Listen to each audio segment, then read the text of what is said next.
Hello students and welcome to Pinnacle online coaching classes. I am Shruti and recently we conducted an all India open test of chemistry which consisted of 100 MCQ questions, and these questions were related to SSC CGL.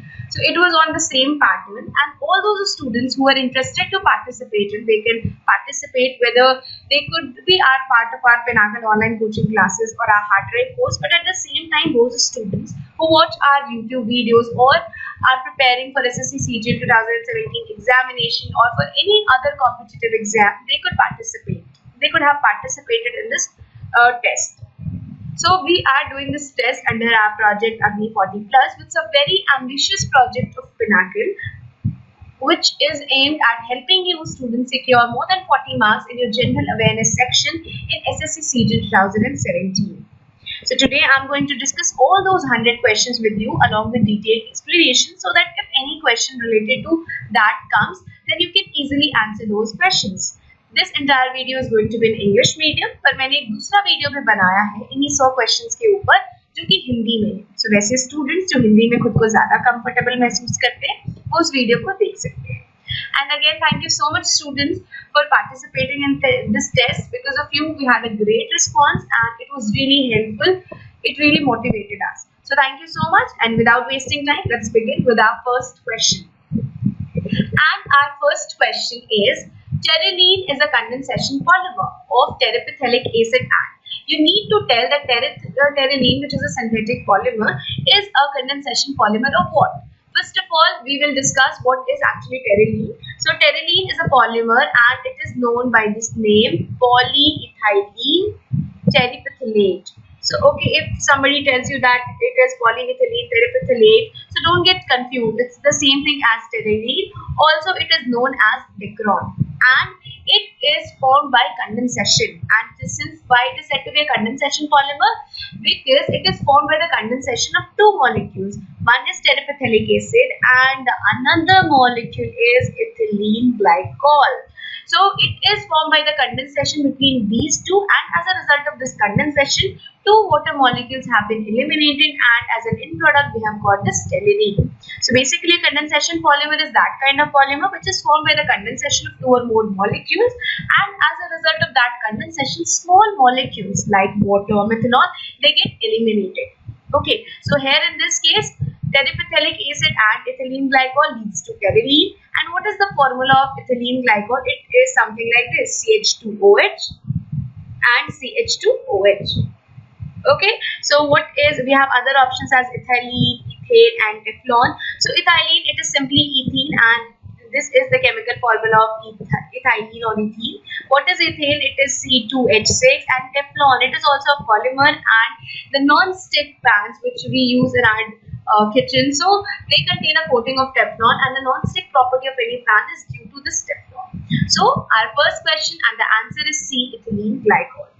Moving to the next question, we have, if any if the temperature of any substance is 40 degrees centigrade in degree Celsius scale, then what is its temperature in Fahrenheit scale?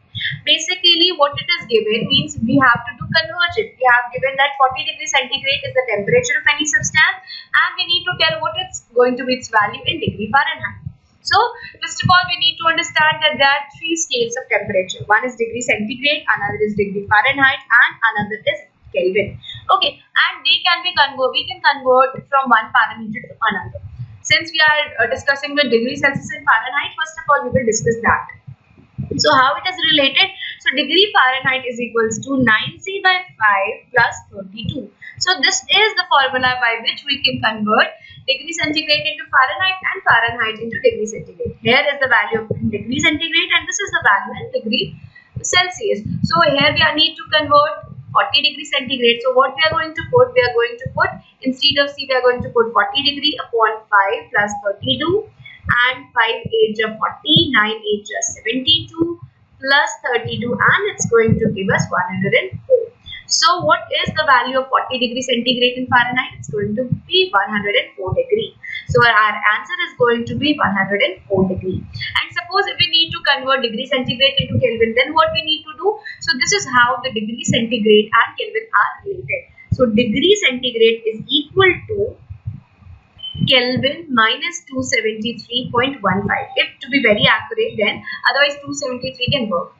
So if we have given a temperature in Kelvin, then if we need to convert it into degree centigrade, we are going to subtract 273 from it. And if we need to get the value in Kelvin, then what we need to do? We need to add 273 in degree value.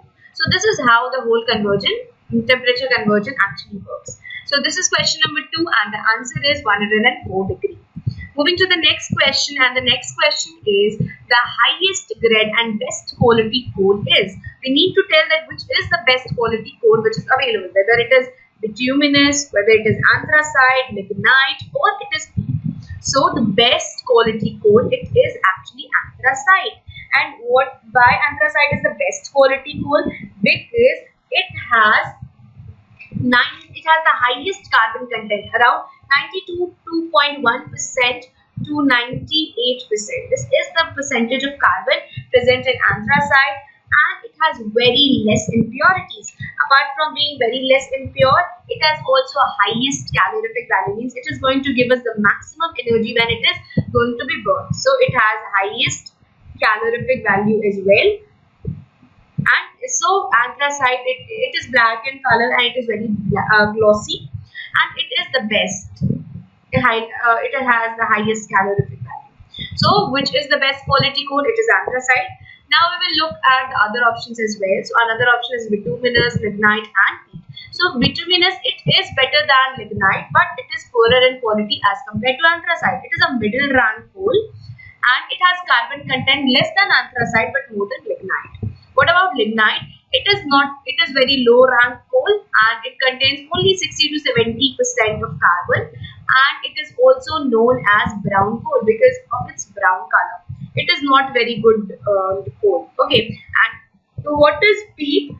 Peat is basically brown material which is formed by the accumulation of partially decayed vegetation. Many a time we have organic matters, and when they decay, then the brown substance which actually forms, it is said to be peat.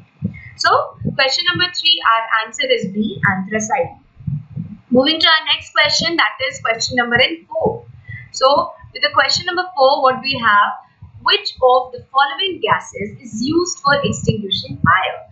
Here we are asked that what is that gas which we use to extinguish fire?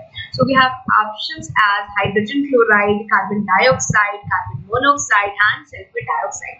So which gas we are actually going to use for extinguishing fire?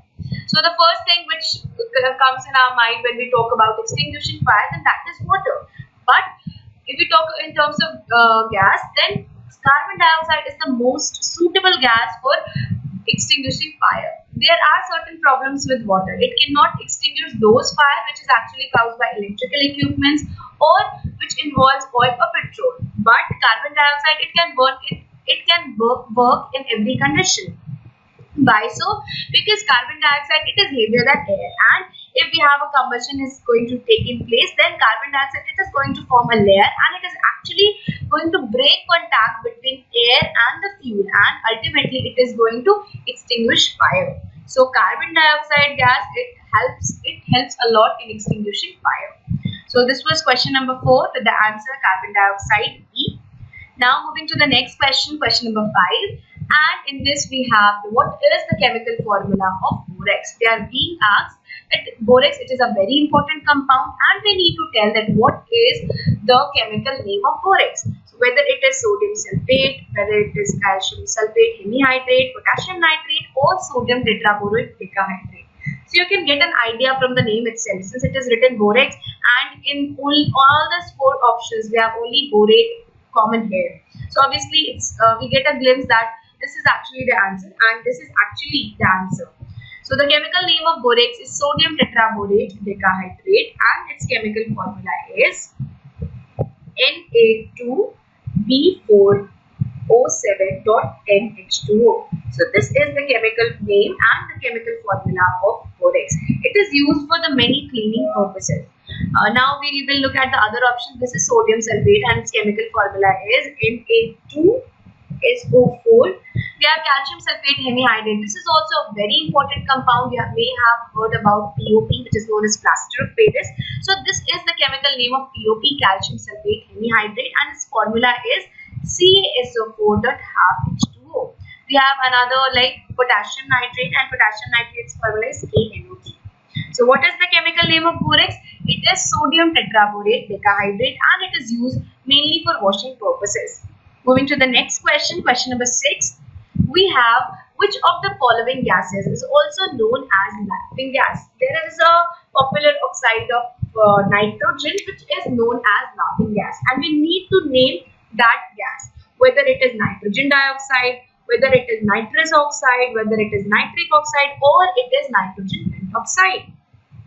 So our correct answer is nitrous oxide, which is also known as nitrous monoxide. So this is the gas, and its formula is N2O. Okay, so this is the gas which is known as laughing gas, and why so? Because it creates laughing action when inhaled a little time. Okay, so this is why it is named as laughing gas, and it is basically used in medicine. Apart from that, it is used in aerosol, propellant, in rocket motors, and many other places it is actually used.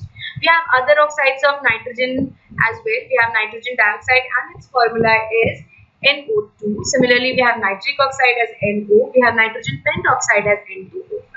So whenever nitrogen and oxygen combine, it is not going to form only one type of oxide. It is actually going to form more than one oxide, and I have named you what are these. And apart from that, nitrous oxide is known as laughing gas. Important question. SSC has asked this kind of question many times, so you need to remember this. Moving to the next question, we have, which of the following is an example of cleaner fuel? We need to tell that there are certain examples of the fuels, and we need to tell that what are the cleaner fuel, whether it is petrol, whether it is diesel, kerosene, or compressed natural gas. So whenever a fuel burns, then we get certain byproducts, and in certain cases these byproducts are actually very harmful, but in certain cases it is not. So those who give lesser harmful byproducts, they are said to be more cleaner fuel. So first of all, let's see what happens when these fuels actually get burned. So when petrol is burned, then it will form the oxides of nitrogen. When petrol is going to burn, then it is going to form carbon dioxide. It is going to form carbon monoxide. Apart from that, it is also going to form hydrocarbons. So this is not said to be cleaner fuel at all, because it is forming carbon monoxide, which is very deadly for us. It is forming carbon dioxide, which is leading to greenhouse effect. Apart from these hydrocarbons, these are also not very good for our environment. Similarly, if we burn diesel, then what are the byproducts? Then it is going to form nitrogen oxides, it is going to form sulfur oxide, it is going to form black smoke, and many other particles, which will lead to the poor air quality. And this nitrogen oxide and sulfur dioxide, this are responsible for the acid rain. They get mixed with the air rain water, and they actually lead to acid rain. So this diesel, this is also not a cleaner fuel at all. Talking to our next option, and that is kerosene. So kerosene, when it is burned, then it is also going to form carbon dioxide and black carbon. So it is also not a very cleaner fuel. And if we talk about this compressed natural gas, then it is actually a cleaner fuel. And what is compressed natural gas? It is methane, which is stored under very high pressure and in the gaseous form. It is very lighter than air, so it gets dispersed very quickly. Also, it is non-toxic. Means if it is inhaled a little bit, then also it's not going to create a lot of problem. And the byproducts which is going to form is very less. It is going to produce 70% less CO2 as compared to other fossil fuels. So this is also a biggest advantage of compressed natural gas. It is not like it is not going to give any kind of byproduct. It is actually going to give so, but as compared to other fossil fuel, it is much cleaner. So our answer of question number 7 is D, compressed natural gas. Okay. So now coming to our next question, and the question number 8 is, a liquid which consists of about 5 to 20% of acetic acid is known as. We need to tell that what is that liquid called, which contains 5 to 20% of acetic acid. Whether it is called vinegar, whether it is called boric acid, or Dettol, or slate lime, what it is actually called. And our answer is, it is said to be vinegar. First of all, what is acetic acid? Acetic acid is this CH3COOH, and it is also known as ethanoic acid. Okay, and this 5 to 20% of vinegar in ethanoic acid, 5 to 20% of ethanoic acid or acetic acid, it is actually known as vinegar, and it is used for as preservatives, or sometimes it is also used for making pickles. So it is an important compound. Okay. Now talking about the second option, we have boric acid. So what is actually boric acid? The chemical formula of boric acid is H3BO3, and it is also known as hydrogen borate or orthoboric acid. Whether we say hydrogen borate or orthoboric acid, they all mean the same thing. And it is a weak inorganic acid. It has antiseptic properties. Apart from this boric acid, it has antiseptic properties, and apart from that, Dettol, we also know that Dettol is a very famous compound and it has antiseptic properties as well. And slaked lime, it is nothing but calcium hydroxide. So 5 to 20% acetic acid, this is simply vinegar. Now coming to the next question, question number 9, we have DDT. So what is actually DDT? So we need to know DDT is a synthetic insecticide, which stands for. We actually, in this question, we need to give the full form of DDT. What actually this stands for? It was used at once a time as synthetic insecticide, and it stands for dichloro diphenyl trichloromethyl. So this is the full form of DDT. Once it was used worldwide to combat malaria, typhus, and many other insect-borne diseases, and in civilian as well as in military person. But after 2001, there was a convention called Stockholm Convention, which banned this pesticide worldwide. Stockholm Convention was there, which banned this pesticide worldwide because it was a threat to wildlife as well as environment. So looking from all the side, it was banned because it was not good for our wildlife as well as for human beings. So the use of DDT was prevented, and the full form of DDT is dichloro diphenyl trichloromethyl. It was earlier used as a synthetic insecticide. Moving to the question number 10, which is slow process of conversion of dead vegetation into coal is called. The question is very simple, that many a time dead vegetation, they get converted into coal, and what is that slow process actually called? Whether it is called decomposition, carbonization, vegetation, or in none of these options.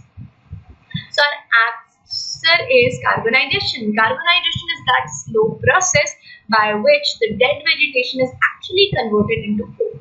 So answer number B, carbonization, is the right answer for question number 10. Moving to our next question, and our next question is the temperature at which vapor pressure of a liquid becomes equal to atmospheric pressure is called. We need to answer that when the temperature at which this vapor pressure is going to be equal to atmospheric pressure, what is that temperature actually going to be called? First of all, we need to understand that what is this vapor pressure. Whenever we have a closed system, when we say that we have a closed system, when we can exchange matter, when we can actually exchange energy, but we cannot exchange matter, then that system is said to be closed system. Okay, and if we have a liquid, suppose in this system, then what will happen? It will convert into vapor. Okay, initially the rate of vaporization will be high, and since vapor cannot go outside, it is going to be start accumulating here, and once it starts accumulating here, then after some time the concentration is going to be increased and an equilibrium is going to be formed. Means particles will go from here to there and again from there to here, and equilibrium is going to be set up. And once an equilibrium is going to be set up, the concentration of vapor is not going to change, and at that time the vapor which is going to be, the pressure which is going to be exerted by this vapor, that pressure is said to be vapor pressure. Okay, so when the temperature at which vapor pressure becomes equal to, this vapor pressure is going to be equal to the atmospheric pressure, that temperature is said to be the boiling point of that liquid. I hope you understood what is actually vapor pressure. The pressure which is exerted by the vapors of a liquid at equilibrium, that is said to be vapor pressure, and when this vapor pressure becomes equal to atmospheric pressure, then that temperature is said to be boiling point. So we know about melting point, freezing point. The temperature at which a substance melts is called melting point. Similarly, the temperature at which a substance freezes is called freezing point, and both melting and freezing point for the substance is same. For example, in case of water, it is 0 degree centigrade.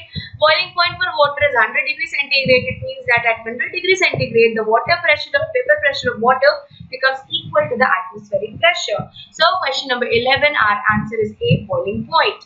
Coming to the next question, we have which of the following is also known as brown coal, and I have already given you the answer when we are discussing about anthracite and lignite. So which is the coal which is known by brown coal also? We have options as peat, lignite, bituminous and anthracite, and our answer is lignite. I have already told you that lignite is not a very good quality coal. It contains only 50 to 60 to 70% of coal, and since it is brown in color, it is also known as brown coal. Okay, so question number 12, our answer is B, lignite. Moving to question number 13, we have petroleum is a fossil fuel which was formed from the. We need to tell that since we know that petroleum is a fossil fuel, it is made by the fossil of fossil. So we need to tell that from which fossil it is actually going to form. Is it going to form by the decay of ancient plants and animals, or it is going to be formed by the remains of ancient marine organisms, or it is going to be formed from remains of dinosaurs, or none of these options. So petrol, it is a fossil fuel which was formed by the remains of ancient marine organism. Okay, so how it happened? So suppose this is our sea, okay, and in this sea there are many organisms, and as the organism died, they sink at the bottom of the sea, and they get covered by silt. And since the pressure was very high, and in the absence of oxygen, what will happen? They start getting converted into what we call petroleum. So this is how petroleum is going to form, and this doesn't happen in a single day or in a few years. It took millions of years to actually happen. So petroleum is a fossil fuel because it is made from the fossil of ancient marine organism, and it is formed in the sea from the remains of ancient marine organism. So question number 13, our answer is B. Coming to the next question, question number 14, we have which of the following non-metal and metal exist in liquid state at room temperature? If we talk about our entire periodic table, then most of our metals, they are in solid state. Most of the non-metals, they are in gaseous state. And among all the metal and non-metal, there are only two elements which actually exist in liquid state. One is metal and another is non-metal.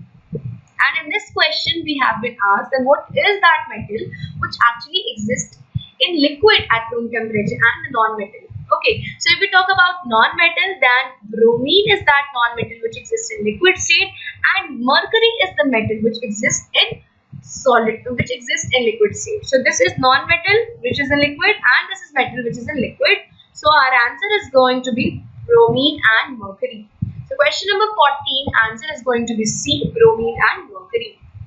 Coming to question number 15, which says that which of the following gases is actually responsible for greenhouse effect. So we have been given a number of gases, and we need to say which is the gas which is responsible for greenhouse effect. So first of all, we need to understand that what is greenhouse effect. How we get actually radiation, or our entire earth is warm? Because we receive sunlight from sun. Okay, so these sunlight enters the surface radiation, and once we receive this sunlight, what happens? Our earth's surface, it radiates back. So we have certain gases in our atmosphere, and these gases are going to trap the radiations, and since they are going to trap radiation, they are going to radiate it back, and as a result of that, our entire atmosphere is a little warm. But due to pollution, due to industrialization, the amount of such gases have increased, and as a result of increasing that gas, the capacity of trapping the energy has also increased, and as a result of that trapping, what has happened? We are seeing the phenomena of greenhouse effect. As a result, the overall temperature of our earth has increased, and there are certain gases which are responsible for the greenhouse effect. They are said to be greenhouse gases. And what are the greenhouse gases? They are carbon dioxide. It is the prominent gas which is actually responsible for greenhouse effect.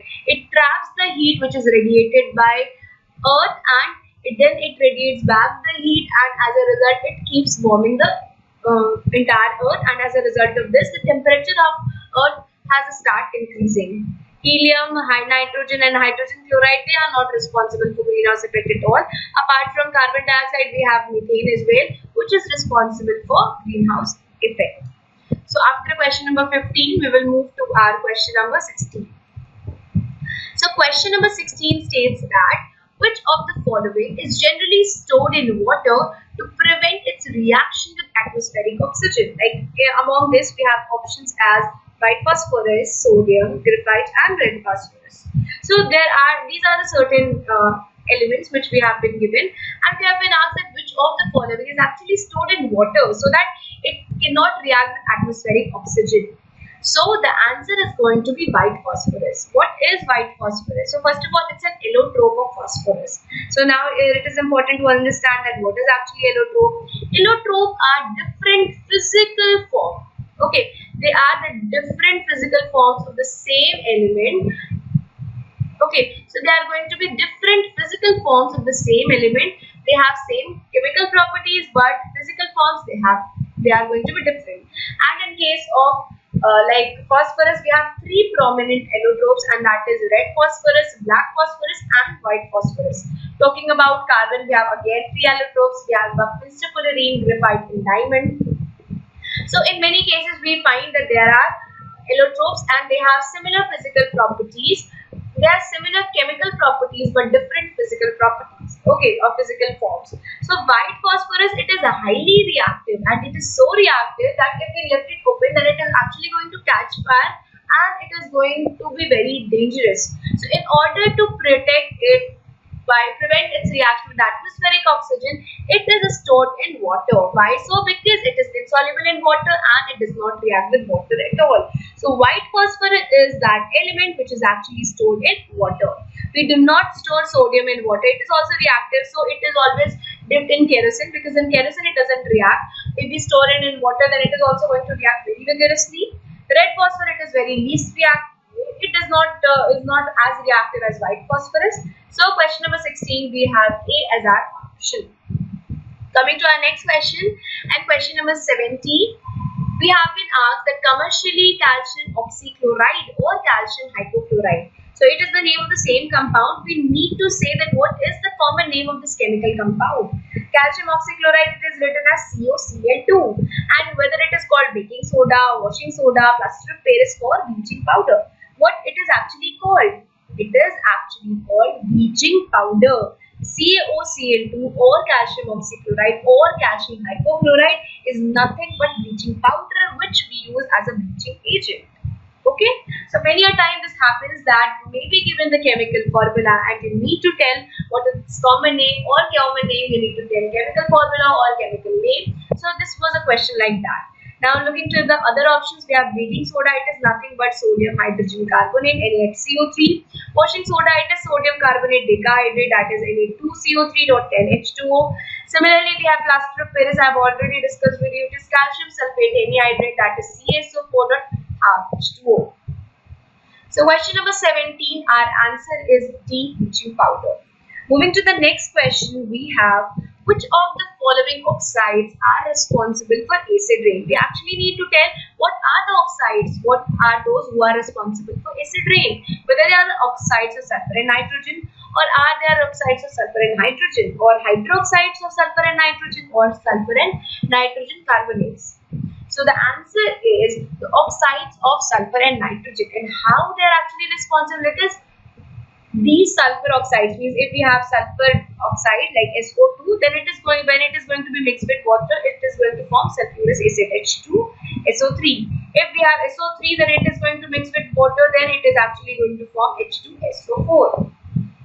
So this sulfurous acid and the sulfuric acid, it is going to be mixed with water, the rainwater, and it is going to convert it into sulfurous and sulfuric acid.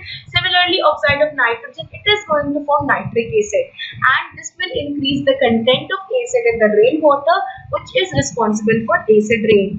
Acid rain is not a very desirable phenomena. Actually, it is an environmental pollution which has occurred due to the emission of a large amount of sulfur and nitrogen oxide due to the burning of petroleum, coal, and many other fossil fuels.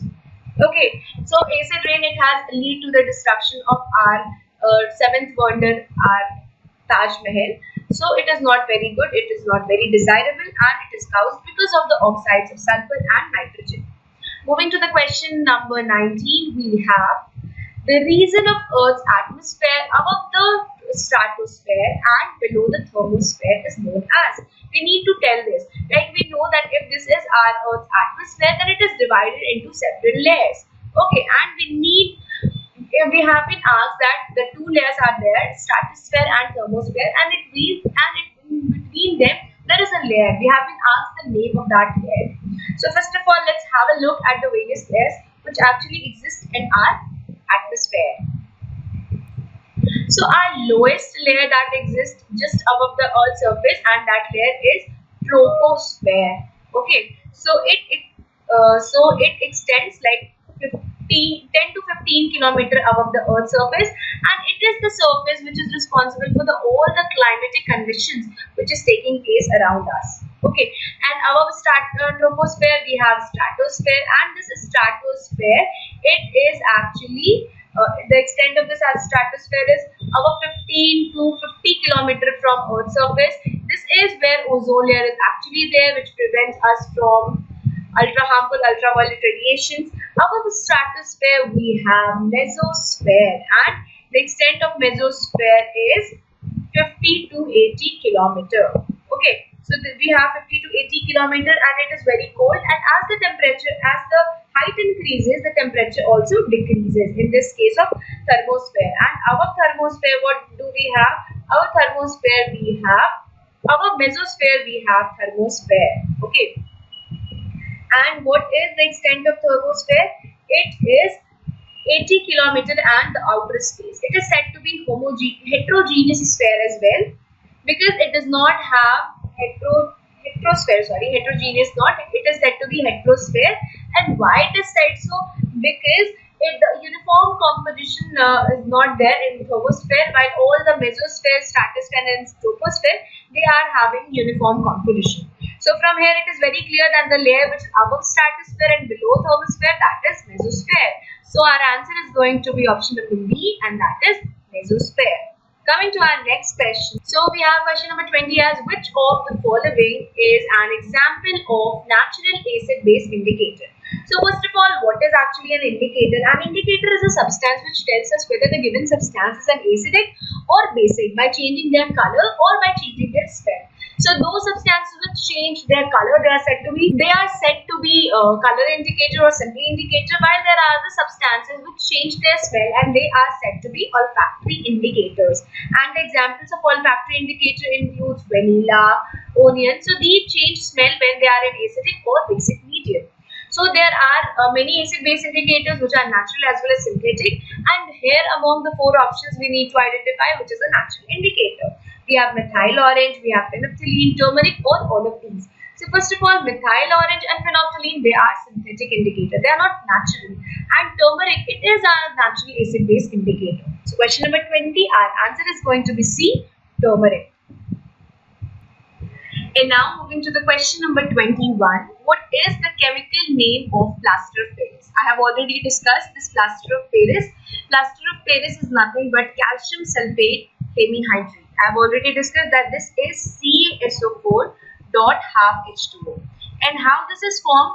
This is formed by heating gypsum. And what is gypsum? It is CaSO4 dot 2H2O. When it is heated, then it forms CaSO4 dot half H2O, and it loses its 1.5 water of crystallization, and as a result we get plaster of Paris. And when we again dissolve this plaster of Paris in water, then what will happen? It will regain its water of crystallization, and it will again form gypsum, which is a hard substance. So this is the chemical name of plaster of Paris, and the option is A, calcium sulfate hemihydrate.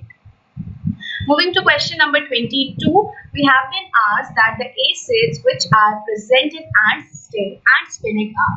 So two acids are present. One is present in ant sting and spinach. So we need to tell which acids are present in ant stings and spinach. And our options are acetic acid and oxalic acid, formic acid and acetic acid, tartaric acid and formic acid, or methanoic acid and oxalic acid. So in ants acid, what we are having? We are having formic acid, and formic acid, it is a common name of CH3COOH. Sorry, it is the common name of HCOOH. So this is called formic acid or methanoic acid, and this is the common name of methanoic acid.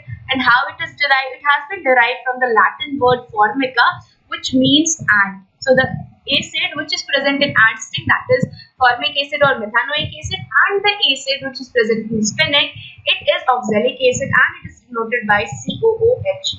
COOH. So this is about oxalic acid. So for question number 22, our option is D, methanoic acid and oxalic acid. Coming to question number 24, we have milk of magnesia, as which is an antacid. It contains a base which is known as. So first of all, it is important to know that what is an antacid. So many a time what happens, we eat a lot, and as a result of that, we have there is more secretion of hydrochloric acid in our body, in our stomach. Okay, so this hydrochloric acid that create a problem in our stomach, and in order to neutralize this, what we do, we take antacid in the form of milk of magnesia, and this milk of magnesia contains a base, and we need to name that what is that base present in it, and the base which is present is magnesium hydroxide.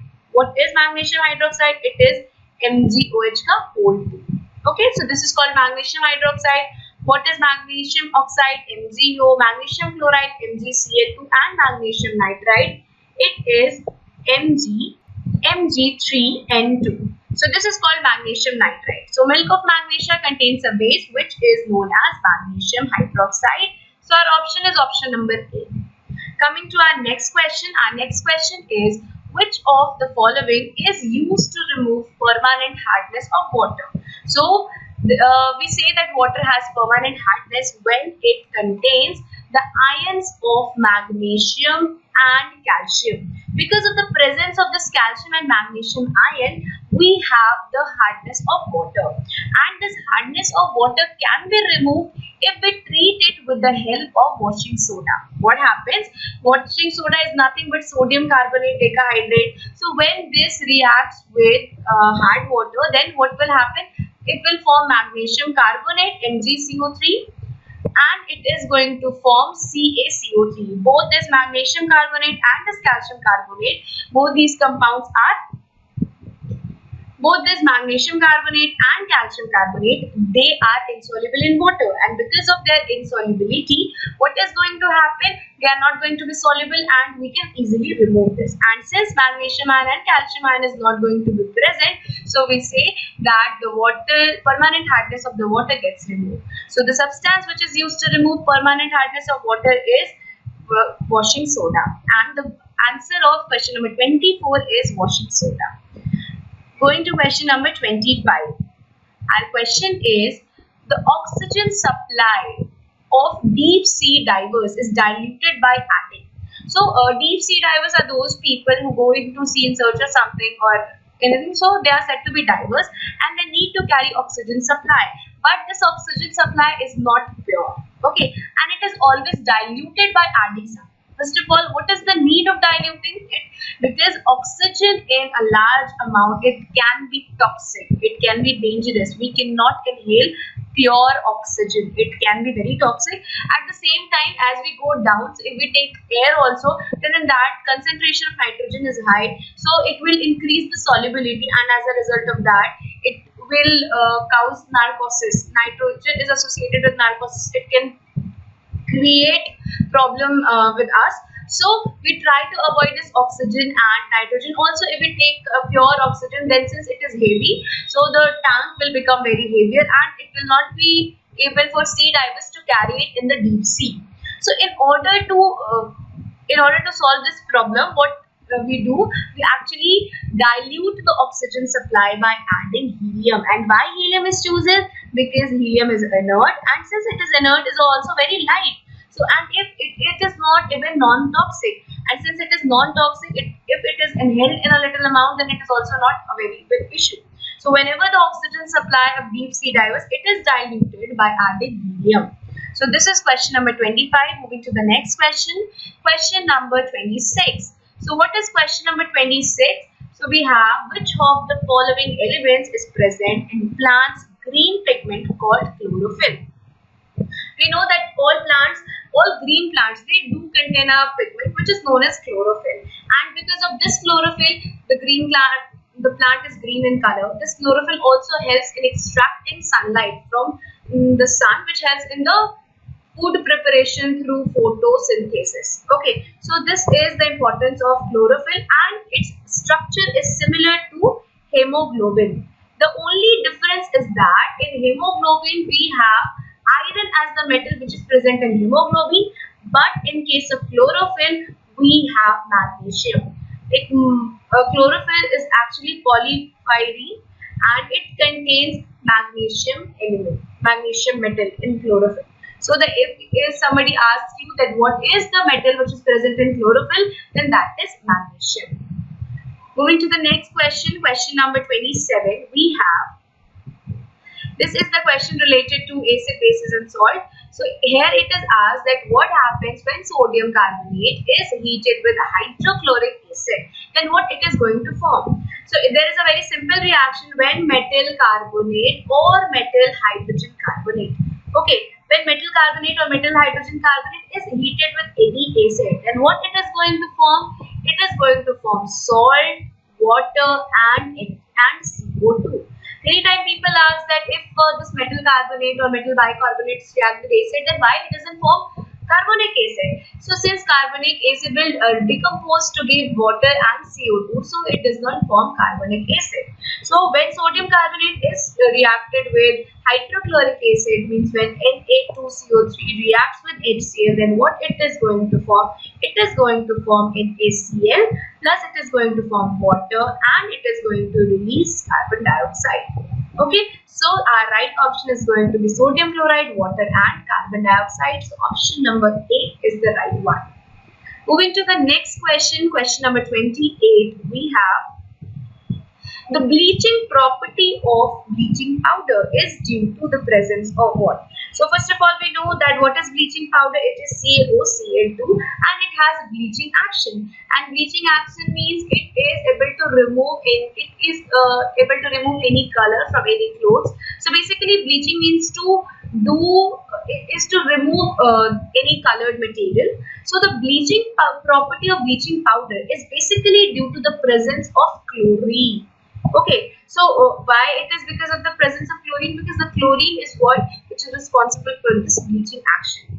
Okay, when CaOCl2 reacts with CO2, then it is going to form CaCO3 and it is going to release chlorine. And because of this, many a times when we have bleaching powder, then it smells like chlorine. Why it smells like chlorine? Because in our atmosphere we have CO2 and this bleaching powder reacts with CO2 and it forms calcium carbonate and release chlorine gas. Due to the presence of chlorine gas, we smell bleaching powder, and the bleaching property is because of chlorine. So question number 28, our answer is A, chlorine. Moving to the next question, and we have question number 29. Alcohol is preferred to mercury if we have to measure low temperatures, because so in normal thermometer what do we have? We have mercury. Okay, but when we have to measure very low temperatures, then what we use alcohol instead of mercury. And what is the reason behind it? This is because the freezing point of mercury is 38 degrees centigrade, while the freezing point of alcohol is around -100 degrees centigrade. And since it is very low, we can measure very low temperature as low as -100 degree with the help of alcohol. But as far as mercury is concerned, we cannot measure beyond -38 degrees centigrade. Okay, so this is the main reason why we choose alcohol over low temperatures. Okay, also mercury is toxic and very expensive. On the other hand, alcohol is a little cheap. But the basic problem why we don't use alcohol in normal temperatures, because the boiling point of alcohol is not very high, and it boils at 80 degrees centigrade, so we cannot measure temperature beyond 80 degrees centigrade, while the boiling point of mercury is 357 degrees centigrade. So for high temperature, mercury is more suitable. So here for measuring low temperature, why we use alcohol? Its major reason is that its freezing point is very lower. So option number C is the right answer for question number 29. Moving to the next question, we have question number 30, and the question number 30 is the radioactive isotope of hydrogen is. So first of all, what is isotope? Isotopes are the atoms of the same elements, means atomic number is going to be same, but they are going to have different mass numbers. So mass number, it is going to be different. And isotope has three isotopes. So what are those isotopes? It is protium, then it is going to be deuterium, and after deuterium we have tritium. And what they contain? So they all have one hydrogen. Okay, but in case of protium we have mass number also 1. In case of deuterium we have mass number 2, and in case of tritium we have mass number 3. Okay, so which of them is the radioactive isotope? So here in case of tritium we have 2 extra neutron, and due to the presence of extra neutron, the nucleus of tritium is very unstable, and due to being very unstable, tritium is radioactive in nature. So the radioactive isotope of hydrogen is tritium, and the option C is the right option. Moving to the question number 31, we have which of the following vitamins is also known as ascorbic acid? We need to say that what is the another name of ascorbic acid, which is the vitamin ascorbic acid.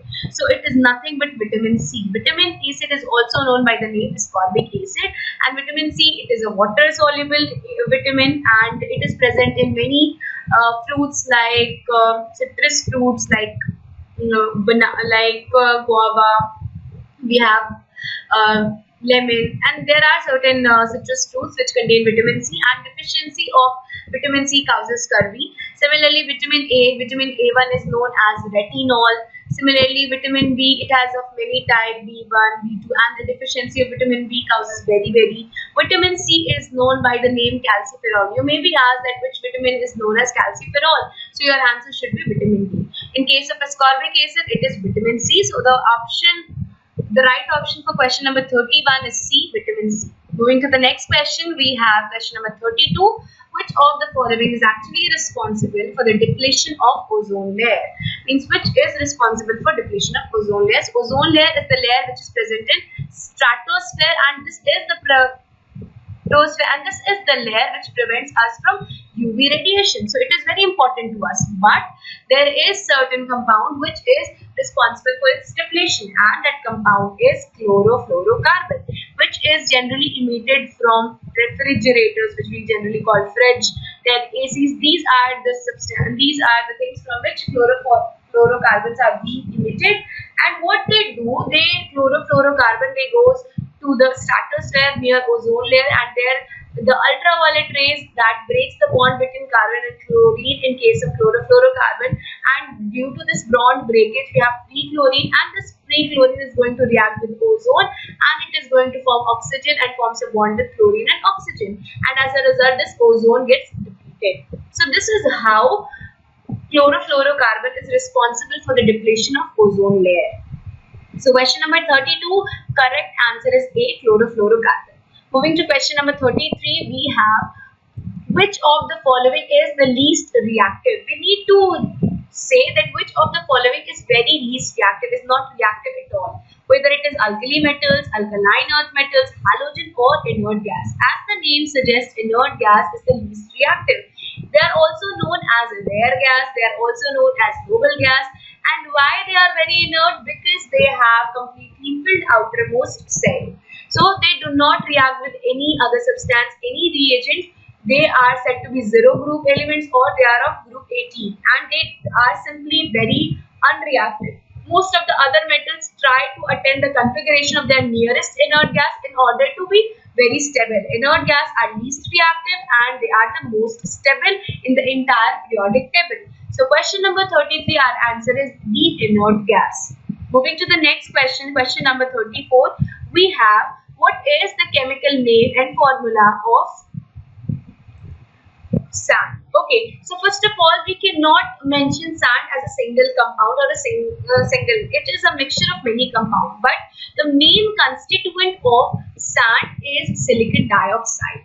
So if somebody asks us what is the chemical name and formula, so it is not a mix. It is not a single compound. It's a mixture. But the main constituent of sand is silicon dioxide, SiO2. So we consider this as the formula or the chemical name of sand. So silicon dioxide, silicon tetrafluoride, SiCl4, silicon carbide, and silica tetrafluoride. But among them, the chemical formula and the name of sand is silicon dioxide, SiO2. So question number 34, our answer is C. Moving to the next question, question number 35. So it is asked that isobars are. We need to tell that what are actually isobars. Okay, so are they the atoms of same element having different mass number, or there are the atoms of different elements with same mass number, or they are atoms of different elements with different mass number? So what are isobars? They are actually of different elements. Means in this case, atomic number is different. Okay, isobars have atomic number different, but they do have same mass number. So those atoms, so isobars are basically atoms of different elements, but they have same mass number. Okay, for example, if we need to consider a few examples of isobar, then what are they? So for example, we have 40 chlorine, 40 chlorine 17, then we have 18 argon 40, then we have again calcium 20 40, we have potassium 19 40.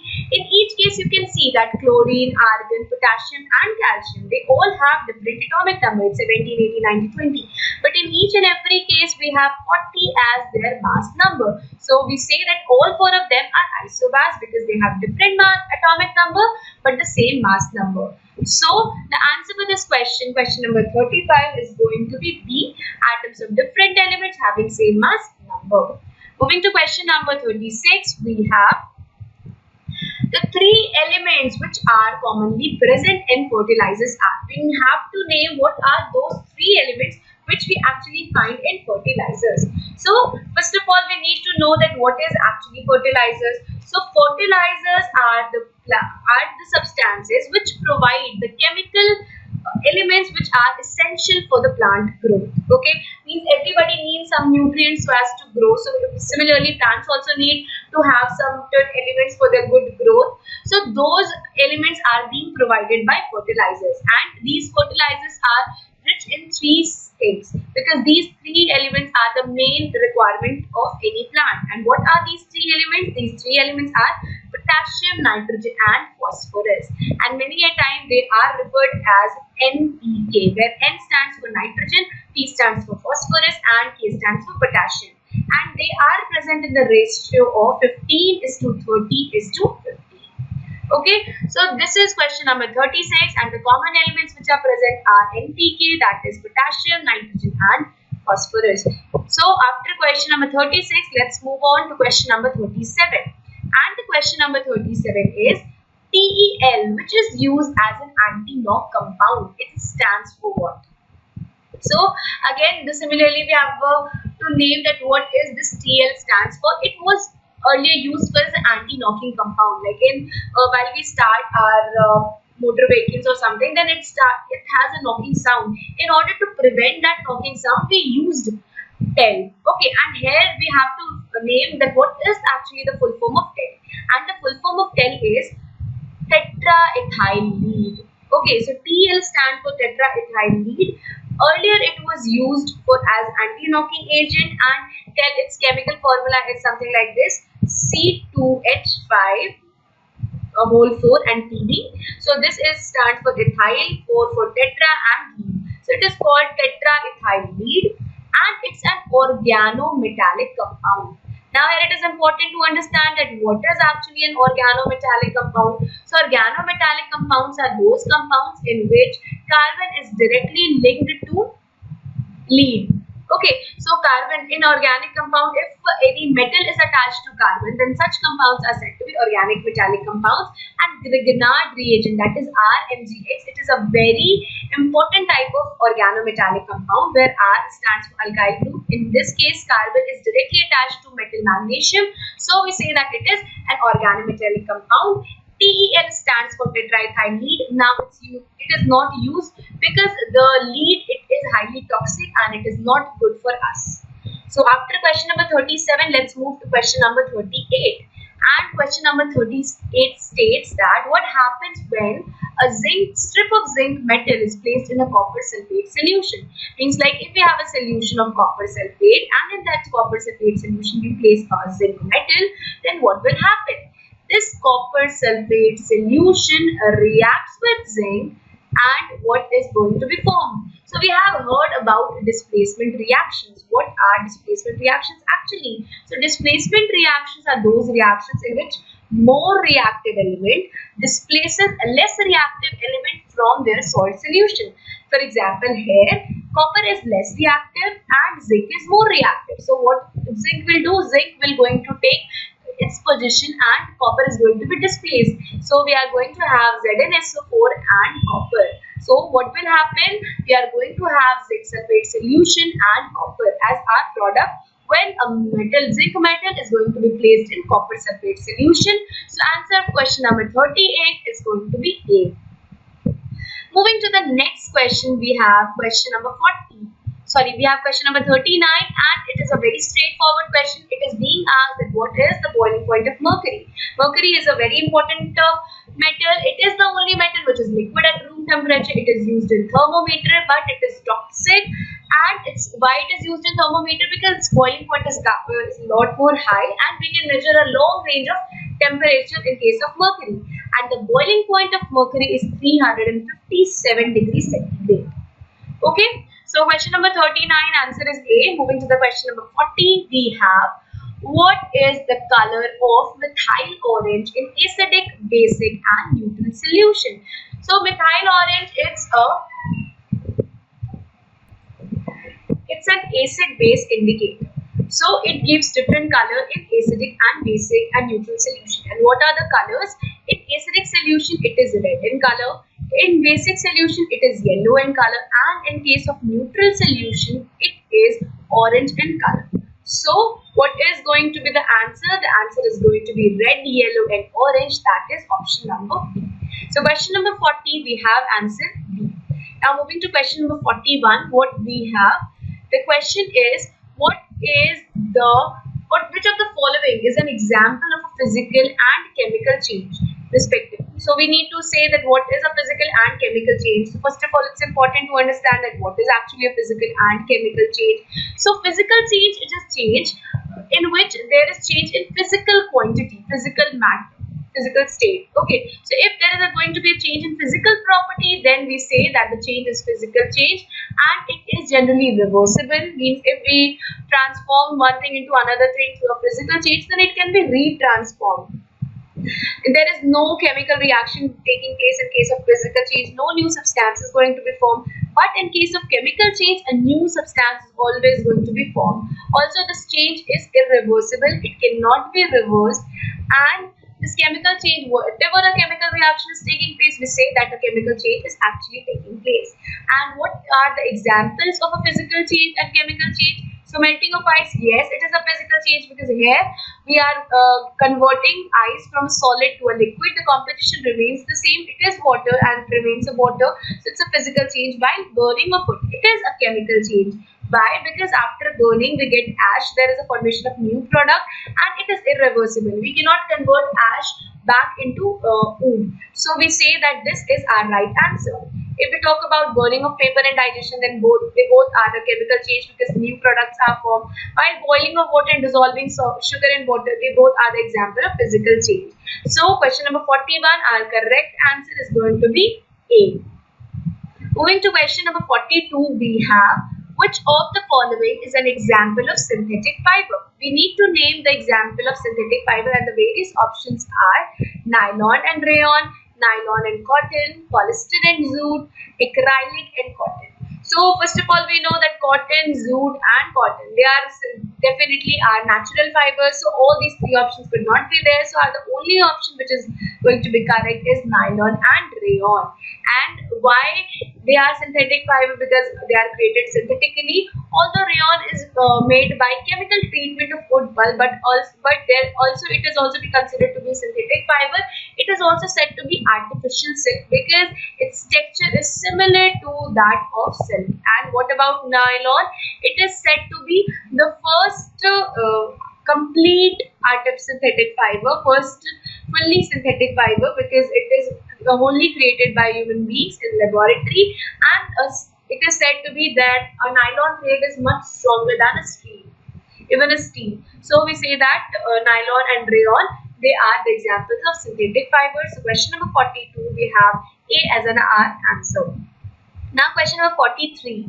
So we are facing a lot of environmental problems, and in order to solve these environmental problems, a 4R principle has been given, and we have been asked there that what this term, this 4R, actually stand for.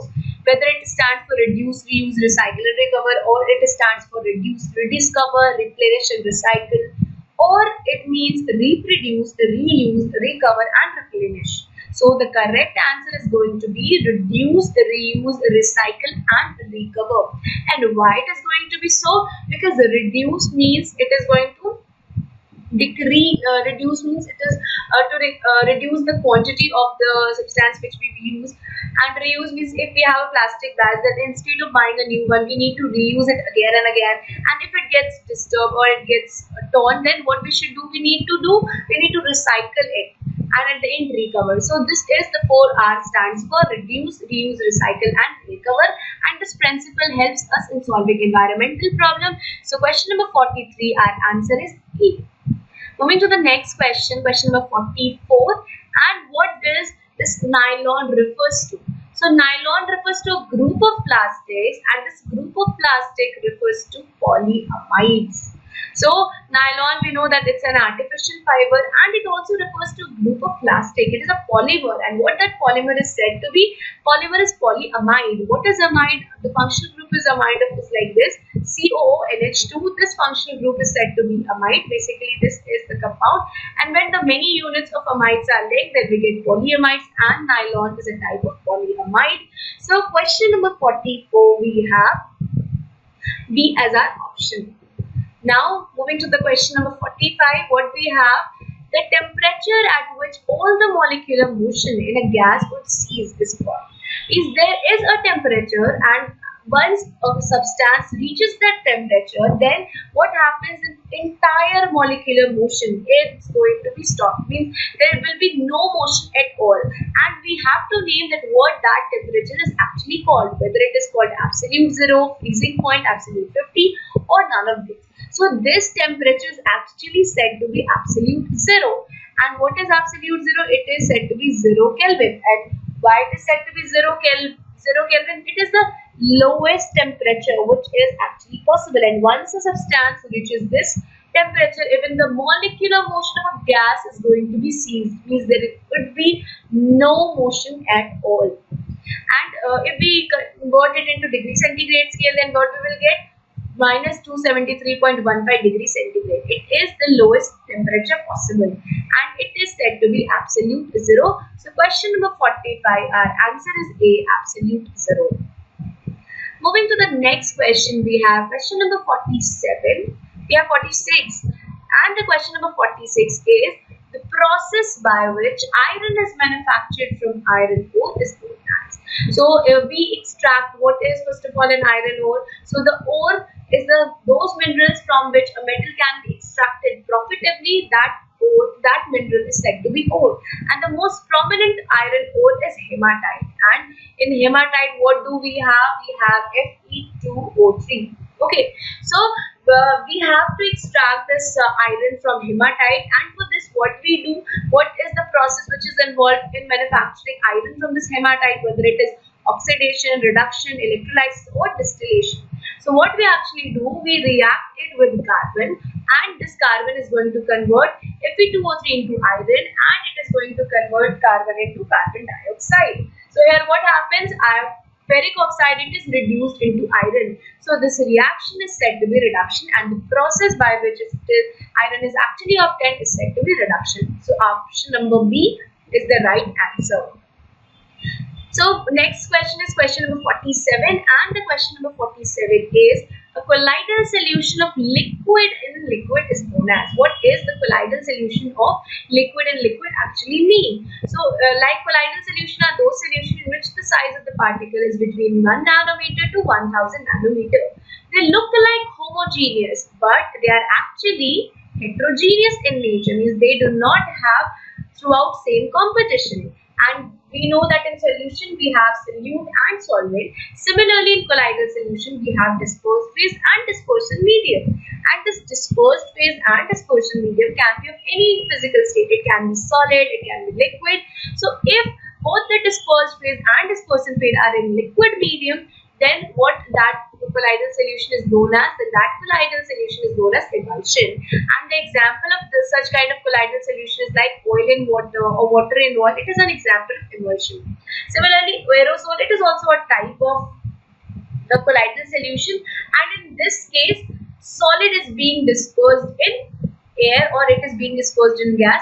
Similarly, solid salt, what is solid salt? If both the dispersed phase and dispersion medium are solid and solid colloidal salt, it is said to be solid solution, okay, or solid salt. Okay, so question number 47, our answer is emulsion. Now moving to question number 48, we have a scientific instrument which is used for measuring the speed of the wind or any current gas is known as. Here we are being asked that what is that scientific instrument actually called, which measures the speed of the wind or the speed of any current of gas. So whether it is called hygrometer, barometer, anemometer, or it is called thermometer. So our right answer is going to be anemometer. It measures the speed of the wind. What does hygrometer measures?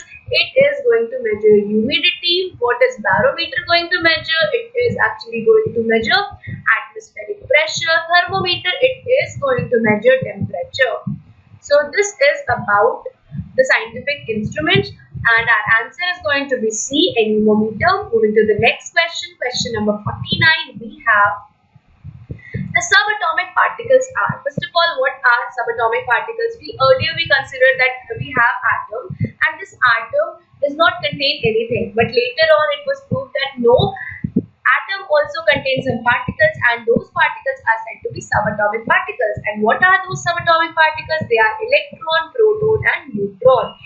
Proton and neutron, they are going to be present in the nucleus, while electron, it is revolving around the nucleus. Electron is negatively charged, proton is positively charged, and neutron, it is neutral with no charge.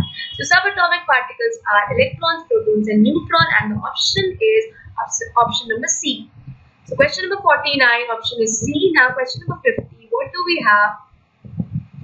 We have the mass number of an atom is given by the sum. We need to understand, we need to name here that what is the term mass number B. I've already told you that the structure of atom is something like this.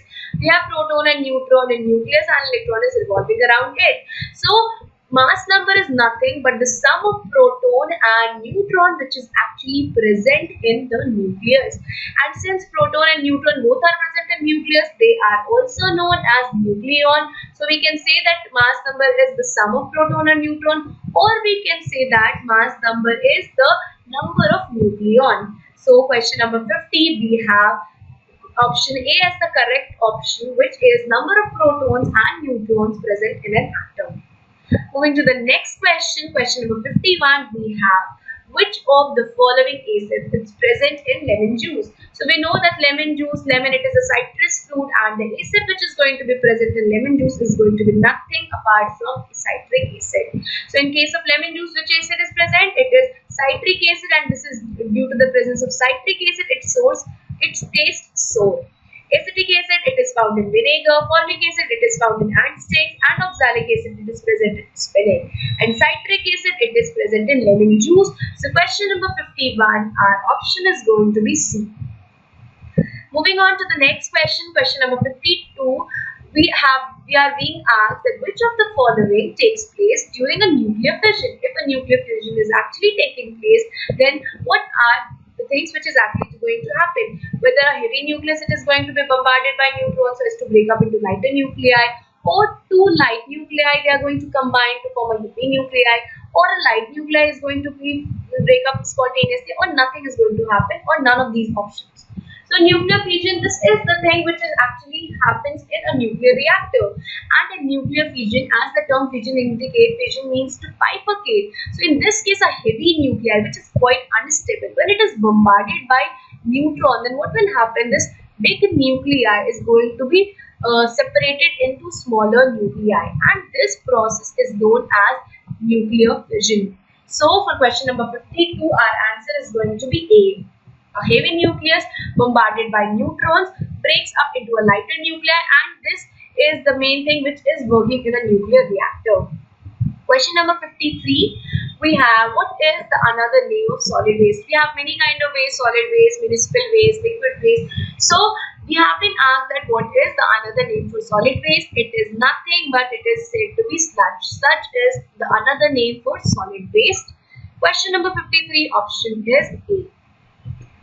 Moving to the question number 54, we have, this is somewhat repeated question because it has been, again it is asked that what of the oxide of nitrogen is said to be laughing gas. So I've already discussed with you that nitrous oxide is the oxide which is known as laughing gas. So it is N2O. So this is the oxide which is responsible for, if we inhale it a bit, then it will create laughter and we will start laughing a lot. But apart from laughing, it has also purposes that it is used for rocket motor, it is used as propellants and many other things. So question number 54, our correct answer is A, nitrous oxide. Moving to the next question, question number 55. We have been asked that which of the following is the best fire extinguisher for the extinguishing fire involving electrical equipment. There can be many causes of fire. Sometimes normal paper or wood is going to be fire. Sometimes because of petrol or oil, fire is going to be there. Or sometimes fire involving electrical equipment. So in that case, what is going to be the best fire extinguisher? Is it going to be water or kerosene oil or carbon dioxide, or it is going to be methane? So water is the first thing which comes into our mind when we talk about fire extinguishing, but no, water is not going to be there. Water is suitable only when the fire is caused by burning of wood or it is going to be caused by paper, then only it is okay. But when the fire involves oil or petrol, when the fire involves electrical equipment, water is not a good option at all. Why so? Because water is a good conductor of electricity. It will start conducting electricity, and the person who is actually trying to control fire, he may get serious shocks. So water is just not the right option. Then what is the right option? Right option is carbon dioxide. And why so? Because CO2, since it is a heavier, it is going to form a layer around, it is going to form a blanket around the substance, and it is going to break off the contact between the fuel and the oxygen or air, and as a result of this breakdown of contact, what will happen? The fire will be extinguished. Also, CO2 does not disturb the electrical equipment, so it is another advantage of carbon dioxide. So question number 55, our right answer is C, carbon dioxide. Moving to the next question, that is question number 56. It is asked in this question that what are the essential requirements of fire? So if you remember the triangle of fire, then there are three prominent requirements for a fire. First of all, we need any combustible substance or fuel, because if there will be no substance left for the combustion, then it's not going to, then the fire is not going to take place. So first of all, the biggest requirement is a combustible substance. Next, we need to have supporter of combustion, which is actually going to supply energy so that the fuel continues to burn. So supporter of combustion, we need oxygen. And the third thing, fuel will not catch fire until and unless it is supplied that much heat above it so that it can reach its ignition temperature. Once it is ignited, only then it will catch fire. So there are three basic requirements of fire. The first is combustible substance, second is supporter of combustion, and the third is the minimum amount of heat supplied so that the combustible substance, reaches its ignition temperature. So question number 56, we have option A. So after question number 56, let's move on to question number 57. And the question number 57, In question number 57, we have been asked that malachite is an ore of. So we have to name whether it is an ore of aluminium, whether it is an ore of barium or copper or gold. So the correct answer is it is an ore of copper. And what is going to be the formula of malachite ore? It is going to be CuCO3, Cu2CO3 and OH ka whole 2. Okay, this is the formula of malachite. It is nothing but copper carbonate hydroxide. Okay, so this is malachite and it is a copper ore. It is green in color. Okay, so there are many other oxides, there are many other ores of carbon as well, which include copper pyrite. So what is the formula of copper pyrite?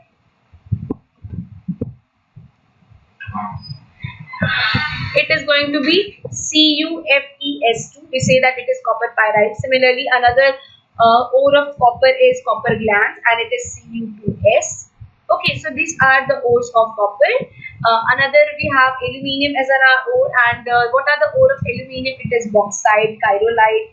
Okay, similarly, so these are the important ore, and the malachite is an ore of copper. So question number 57, our answer is going to be C.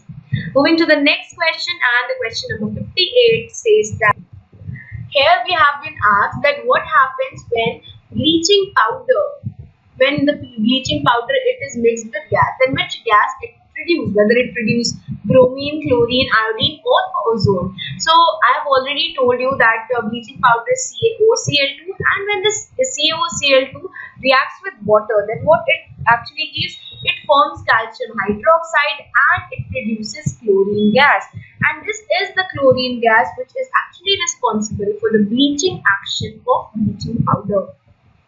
So in question number 58, we are going to have B as an answer. So chlorine is the gas which is produced when bleaching powder is mixed with water. Coming to the question number 59, we have picric acid. So what is actually picric acid? Picric acid is something like this. It is like a compound, and this is benzene ring. We have OH, and now here we have NO2 and again NO2 and NO2. So from this you can see that picric acid is nothing but it is 2,4,6. This is 2,4,6 trinitrophenol. Okay, so why phenol? Because it contains OH, benzene ring, and 2,4,6, 1, 2, 3, 4, 5, 6. So at 2,4,6 position we have nitro group, so it is called 2,4,6 trinitrophenol. So picric acid is nothing but trinitrophenol. So question number 59, we have D as our answer. This trinitrotoluene, this looks something like this, only the OH is going to be replaced by CH3, and it is an important compound. Why it is important? Because it is used for making explosive. The dynamite, which is an explosive, it was created with the help of trinitrotoluene. Okay, so question number 59, we have D as an answer. Moving to the next question, question number 60, we have brass is an alloy of. First of all, let's understand the term alloy. Alloy is a very important term, and what is actually an alloy? It is a homogeneous mixture, and it is a homogeneous mixture. It's basically a solution, and it is a homogeneous mixture of a metal with a metal, or sometimes it can be a metal, or it can be a mixture of metal and a non-metal. Okay, so basically brass, it is also a homogeneous mixture, but it is a homogeneous two metals. And what are those metals? Those metals are going to be copper and zinc. So if somebody asks you that what is copper an alloy of, it is an alloy of copper and zinc. Similarly, we have other here, copper and tin. So the alloy of copper and tin is nothing but bronze. Okay, so bronze, which we give in our medal as third prize. So bronze medal, or the bronze, is also an alloy of copper and tin. Question number 61 now. So question number 61 is regarding a definition, and we have been asked that what is calorific value. So it is a very important thing, and you should know it, that what is calorific value. It is the amount of heat which is going to be produced by the complete burning of 1 kg of heat. If suppose we say that the calorific value of something is 500 kilojoule or something, then it means that if we are going to do combustion of 1 kg of that fuel, completely we are going to burn it, then it is going to produce 500 kilojoule. And the more the calorific value, better is the fuel. Means efficiency of a fuel is directly proportional to its calorific value. Greater the value of calorific value, greater is going to be its efficiency. So question number 61, we have A, the amount of heat which is produced with the complete burning of 1 kg of fuel. After question number 61, let's move to question number 62. So for the question number 62, what we have which of the following elements or compounds is present at the tip of matchstick. We all have seen matchstick. Matchstick is nothing but like simply like this, and here at the tip there is going to be a compound, and we have been asked that which compound is going to be there at the tip of the matchstick, and this compound is nothing but red phosphorus. Okay, so which compound is used? It is red phosphorus. It is also an allotrope of phosphorus. White phosphorus, it is also an allotrope of phosphorus, but it is highly reactive. But red phosphorus, it is not that reactive, and it is used at the top of the matchstick. Question number 62A is our answer. Moving to the next question, question number 63. So what we have is question number 63. It's a very simple question. And we have been asked that what is the chemical formula of slaked lime? Slaked lime is nothing but calcium hydroxide, and its chemical formula is CaOH का whole group. Looking at the other options, we have calcium carbonate. It is many a time it is called marble or limestone. They both have the same formula, and that is CaCO3.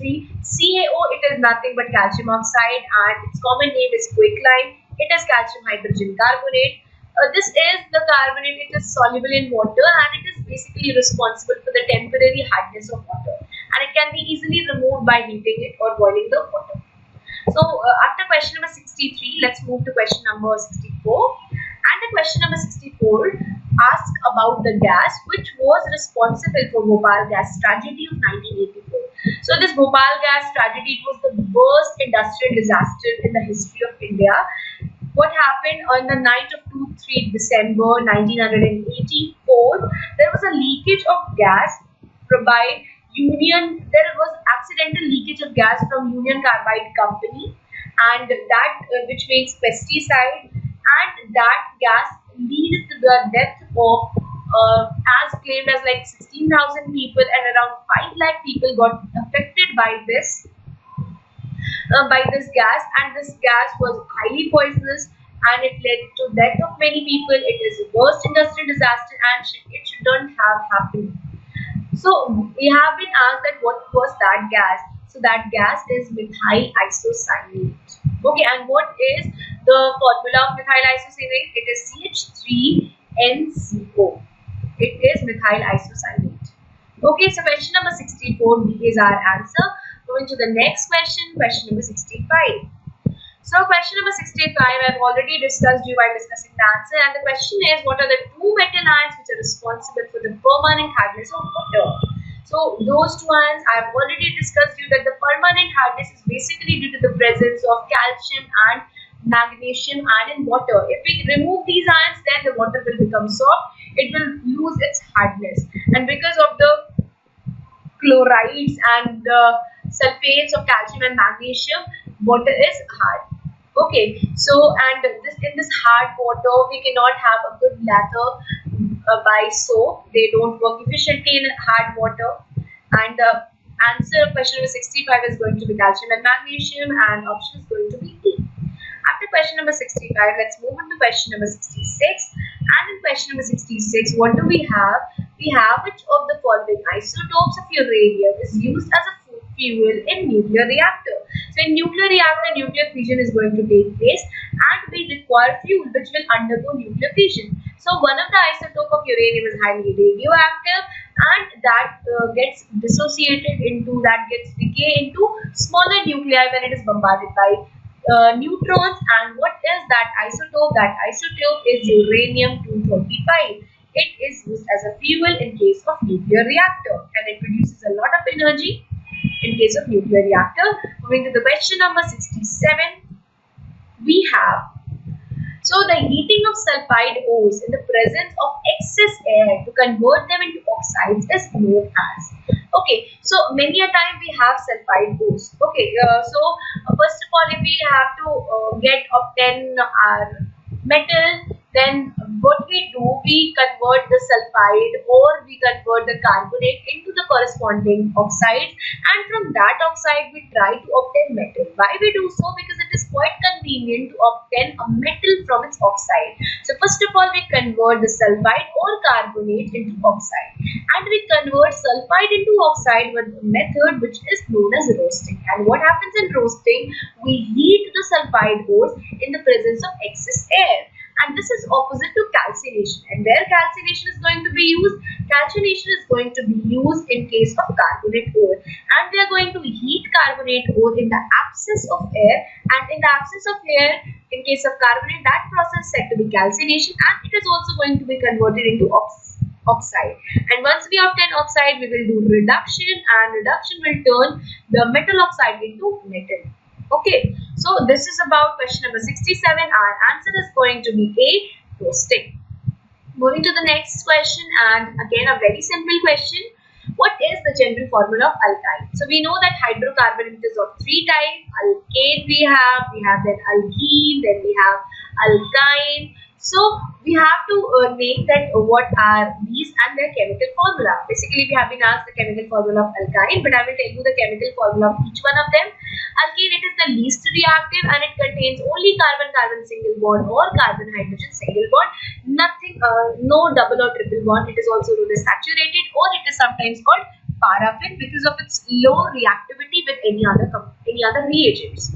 While in alkene we have at least one carbon-carbon double bond. It doesn't need to have each and every bond as double bond, but at least one double bond should be present. And in case of alkyne, we need to have at least one triple bond. These both are said to be unsaturated, and they are quite reactive.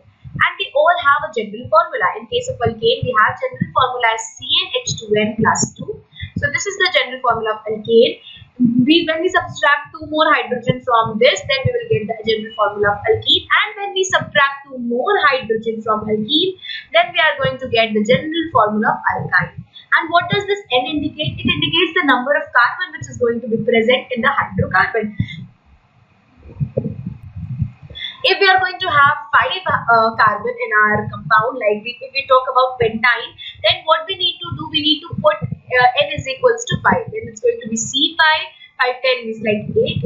So it's simply 5 into 2 minus 2. Out of 10 minus 2, it's going to be 8. So the chemical formula of alkyne, that is pentyne, it is going to be C5H8. So question number 68, answer is going to be C, CnH2n minus 2. Now, question number 68. What do we have in 68? We have the method of protecting steel and iron from rusting by coating them with a thin layer of zinc is known as. So corrosion, first of all, know what is corrosion. Corrosion is not a very desirable phenomena. It is basically the deterioration of a metal because of the external factors, because of the environment. Okay. So corrosion leads to the destruction of metal, and we don't want that destruction. So we use different methods in order to prevent corrosion. In case of iron or steel, we call that corrosion rusting, and we use many methods to prevent that corrosion. And one of the methods is to protect that steel and iron by coating them with a thin layer of zinc. And that process of applying a thin layer of zinc over steel or iron, that is said to be galvanization. That is said to be nothing but galvanization. It is a very important method by which we protect iron and steel from rusting. So question number 66 and 69, our option is C. Moving to the next question, question number 70, we have which of the following metals have very low melting point? In case of chemistry, we do have many exceptions. We know that there are the metals are generally very hard and they have very high melting and boiling point. But there are certain metals which have very low melting and boiling point. And the two metals which have very low melting point, they are gallium and cesium. They have such a low melting point that if you will place them in your hand for some time, then they will start melting. So the two metals which have very low melting point, they are going to be gallium and cesium. So question number 70, we have D as our option. Now question number 71, we have the process by which solid converts directly into gaseous state without passing through liquid state and vice versa is known as. So we have like in general condition, if we talk, then what happens? We have solid get converted into liquid, then we have liquid heated to convert into gas. If we cool, then gas converts into liquid, and then liquid converts into solid. But there is a certain process by which solid can be directly converted into gas, and gas can be directly converted into solid without passing through this liquid state. And here the question is asking that what this process is actually called, and that process is actually known as sublimation. And in this process, solid converts directly into gas without passing into liquid state, and those substances which undergo sublimation, they are said to be sublime. And there are many examples, like we have camphor, we have naphthalene balls, we have ammonium chloride. So these are the substances which undergo sublimation. So question number 71 is the right answer. Next, question number 72. In question number 72, we have been given that the atomic number of sodium is nothing but 11 and the atomic mass is 23. So it is being asked that what are the number of neutrons which are present in the nucleus of sodium. So in case of sodium, what we have 11 protons, and the atomic mass is going to be 23. So we know that atomic mass or mass number is nothing but it is the sum of protons and neutrons. So protons is nothing but atomic number and neutrons. So if we need to find neutrons, what we need to do? We need to subtract atomic number from mass number. And what is the mass number? Mass number is going to be 23, and we need to subtract from it 11, and it's going to be 12. So 12 is the number of neutrons which is present in the nucleus of sodium. So our correct answer is going to be B12. Question number 73, and the question number 73 is again related to alloy, and here we have been asked that what is solder and alloy of? Solder is simply the alloy of lead and T. So question number 73, our option is going to be D, lead and T. Do remember these, because many a time SSC asks questions related to alloy, and they ask that what are those alloy actually made up of. So in case of solder, we have lead and T. Moving to question number 74, what we have what are the main, which of the following gas is the main constituent of natural gas? So natural gas, it is basically naturally occurring hydrocarbon gas mixture, and the main constituent which is going to be present in natural gas is methane, the main composition of natural gas. And when this natural gas is compressed, it is converted into compressed natural gas, which is used as a cleaner fuel for running many vehicles, especially like buses and all, and they are nature friendly because the byproducts of CNG is not as dangerous as compared to the other fossil fuels. So question number 74, the main constituent of natural gas is methane, and option A. Now 74, we have option number, question number 75. So in case of question number 75, we have been asked that among the 4 options which are given here, which of the following is not an example of radioactive element? So those elements which have a stable nuclei, they are not going to dissociate, or they are not going to form emit alpha, gamma, beta radiation. Here we can see that thorium, uranium and tritium, all 3 of them are radioactive in nature except aluminium. Aluminium is not a radioactive element. It is not going to radiate any kind of alpha, beta or gamma radiation. So question number 75, we have C as our answer. Now talking about question number 76. So in question number 76, it is said that according to the modern periodic law, we have the properties of an element are the periodic function of its atomic number, and that's pretty simple, that all the elements, their properties are the periodic function. Means if the atomic number is going to vary with something, then the properties of the element, they are also going to vary. This is our modern periodic law, the law which we are going to, which we are following today, means this time. But earlier the Mendeleev periodic law was there, which stated that the properties of an element was a function of atomic mass. But later on it was identified that no, atomic mass is not very fundamental, atomic number is more fundamental. So modern periodic law was changed, and this modern periodic law was given by no one other than Henry Moseley. He was the person who gave this modern periodic law and stated that atomic number is more important property as compared to atomic mass. So question number 76, we have B as our answer. Now question number 77. So in question number 77, we have been asked that what are the group 17 elements known as? So we know that in a periodic table we have many vertical columns and we have many vertical rows. So vertical row they are said to be periods and vertical columns they are said to be group. So in case of modern periodic table we have 18 group. Okay, and each group has a name. So in case of group 17, what is the name of the elements? So they are named as halogens. And what do group 17 elements are? We have fluorine, chlorine, bromine, iodine. These are halogens. And a special thing about halogens is that fluorine is the most electronegative element of the entire periodic table. So what is the name of chalcogen? What elements are said to be chalcogen? So group 17 they are said to be chalcogen. They include sulfur, oxygen, selenium, tellurium. Similarly, alkali metal group 1 is said to be alkali metals. They contain sodium, potassium, lithium, rubidium, cesium and so on. And group number 2 it is said to be alkaline earth metal. And what are they? They are Be, Mg, Ca, Sr, Ba, Ra. Okay, so these are alkaline earth metals. Question number 77 we have B as our option.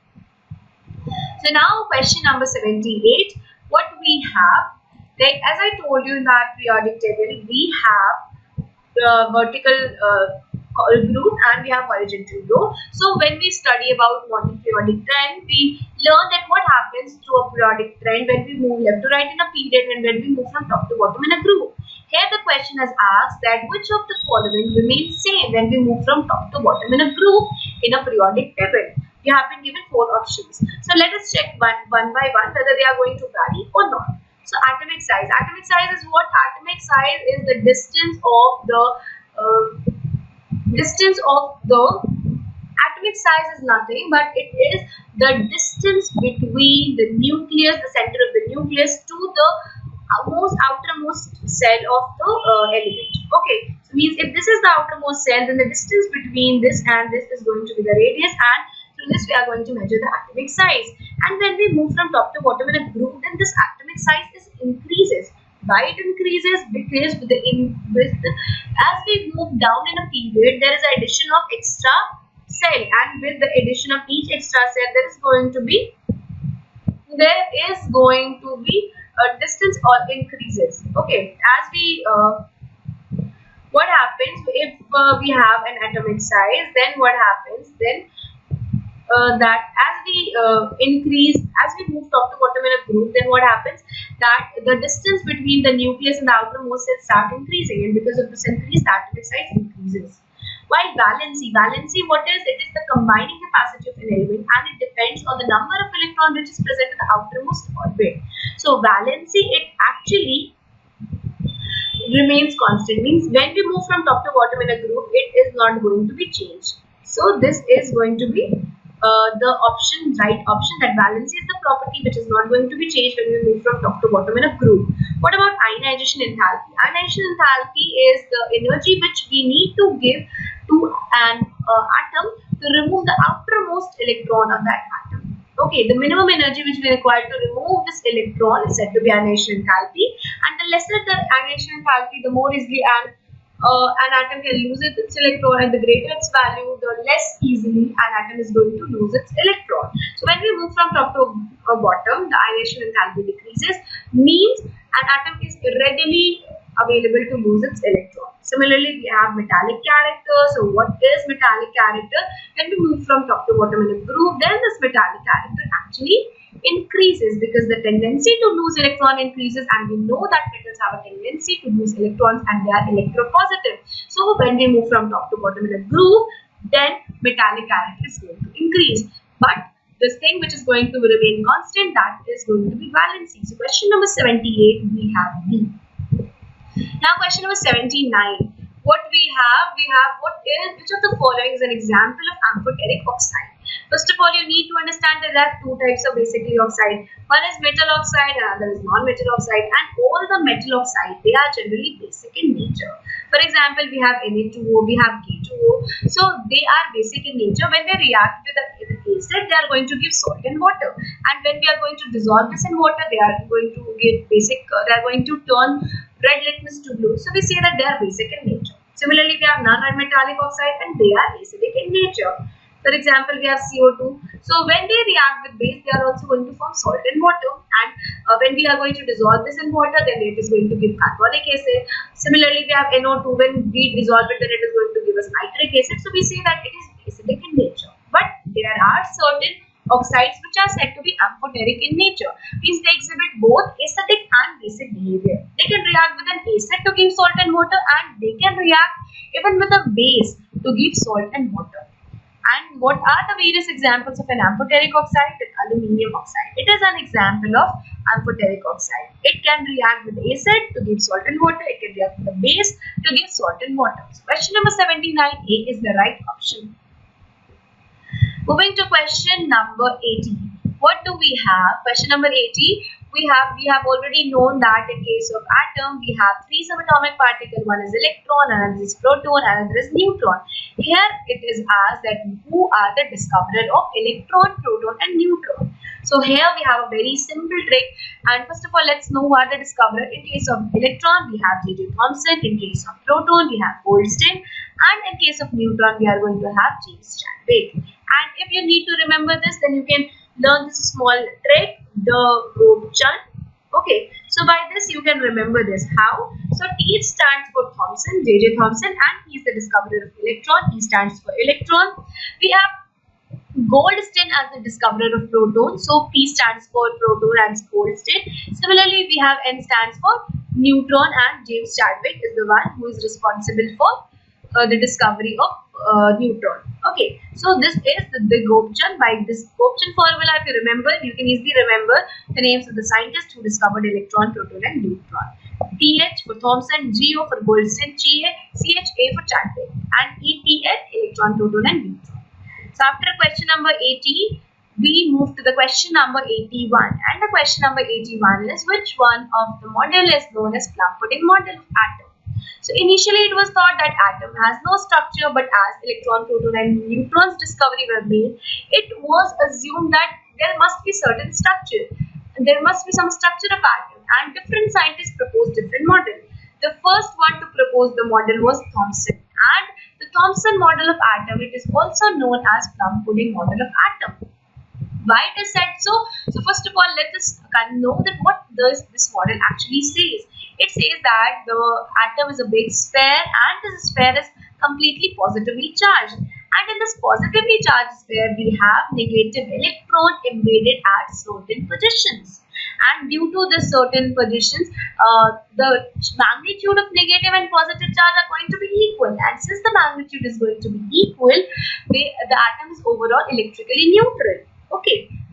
And why it is said to be plum pudding model? Because it is assumed to be like we have like a pudding, and the entire pudding is refers to the positively charged metal, in which like kishmish are embedded in the same way as the electrons are embedded in the positively charged sphere. It is also known as watermelon model of atom because of its resemblance with the watermelon. In the watermelon part, the entire red part denotes the positive part, and the seeds they represents electron.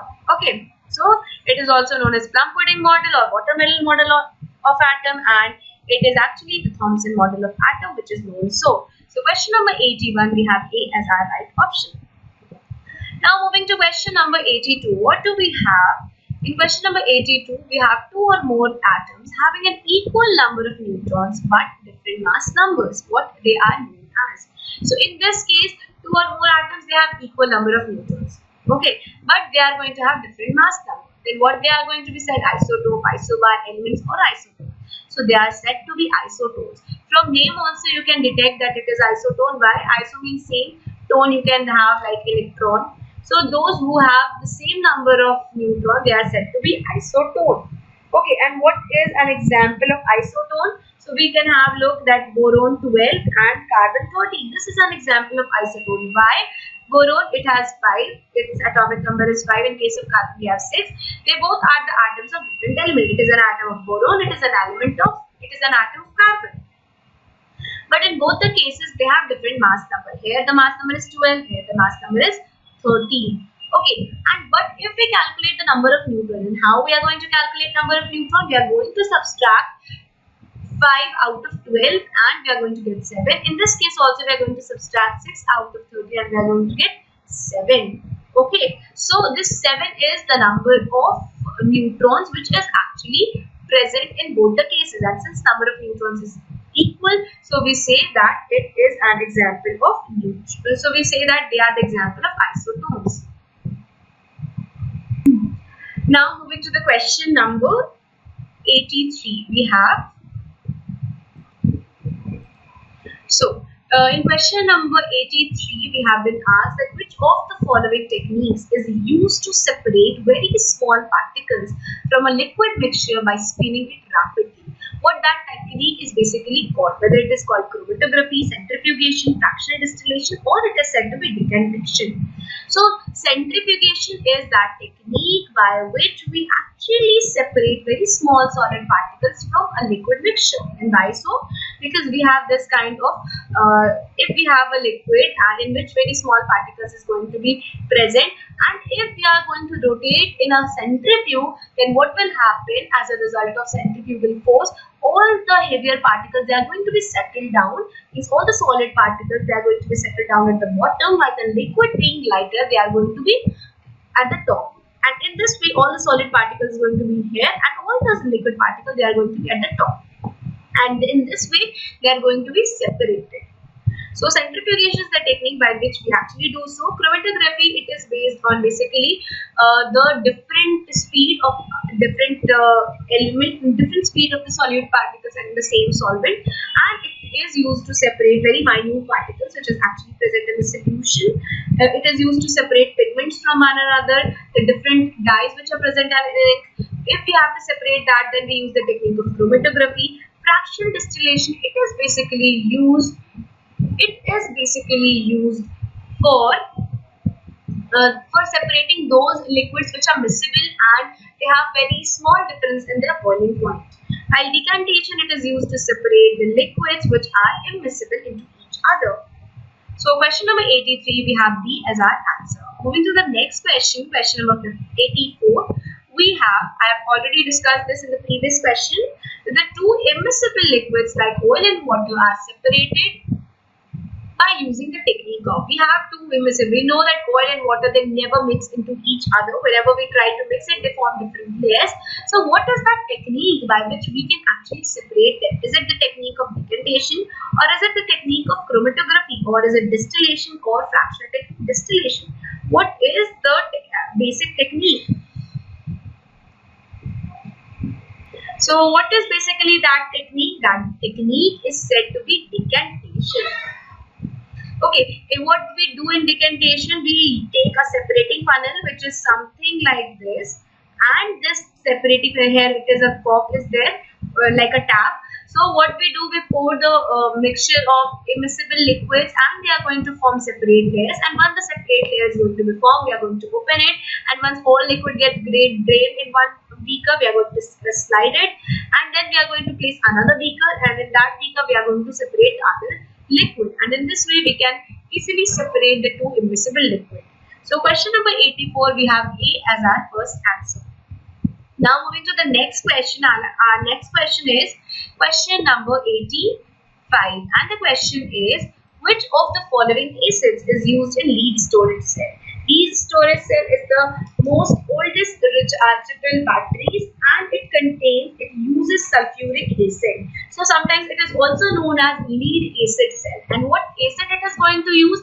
It is actually going to use sulfuric acid. And sulfuric acid is very what the role does sulfuric acid play in case of lead storage cell? It acts as an electrolyte.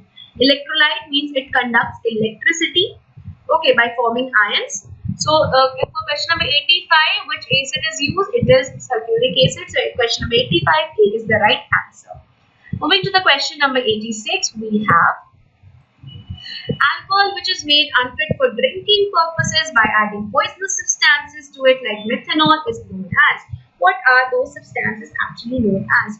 So in case of alcohol, we know that alcohol or ethanol, it is the main substance which is used in all kinds of alcoholic beverage. Okay, so but it is also a very good industrial solvent. Okay, it's a very good industrial solvent, and in order to prevent its misuse, that people don't start drinking it for drinking it purposes, what it is made? It is made unfit for drinking. Okay, and how it is made unfit? By adding poisonous substances like methanol. It is very deadly, and its small intake can lead to death. So it is made unfit for drinking, and the alcohol which is prepared like this, which is made unfit for drinking, it is known as denatured alcohol. Okay, so denatured alcohol, here the option is wrong, written wrong. So it is actually denatured alcohol, which it is actually the denatured alcohol which is made unfit for drinking. It is known as, okay.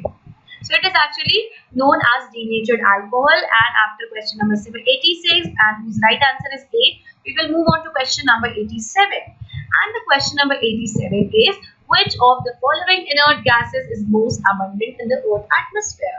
We know that inert gases, rare gases or noble gases, they are very least reactive, and we have many gases like that. We have xenon, we have krypton, we have radon, we have argon, we have helium. So it is asked that among all the inert gases, which is the most abundant one? So our answer is going to be argon. It is the inert gas which is the most abundant in the Earth's atmosphere. So question number 87, A is the right answer. Moving to the question number 88, we have purification of salt obtained from seawater is. We know that salt is obtained mainly from seawater by the process of evaporation, but by the technique of evaporation, the salt which we actually get, they are not very pure. We cannot use it the way we get it from evaporation. We need to purify it. And for the purification technique, what we use the method of crystallization.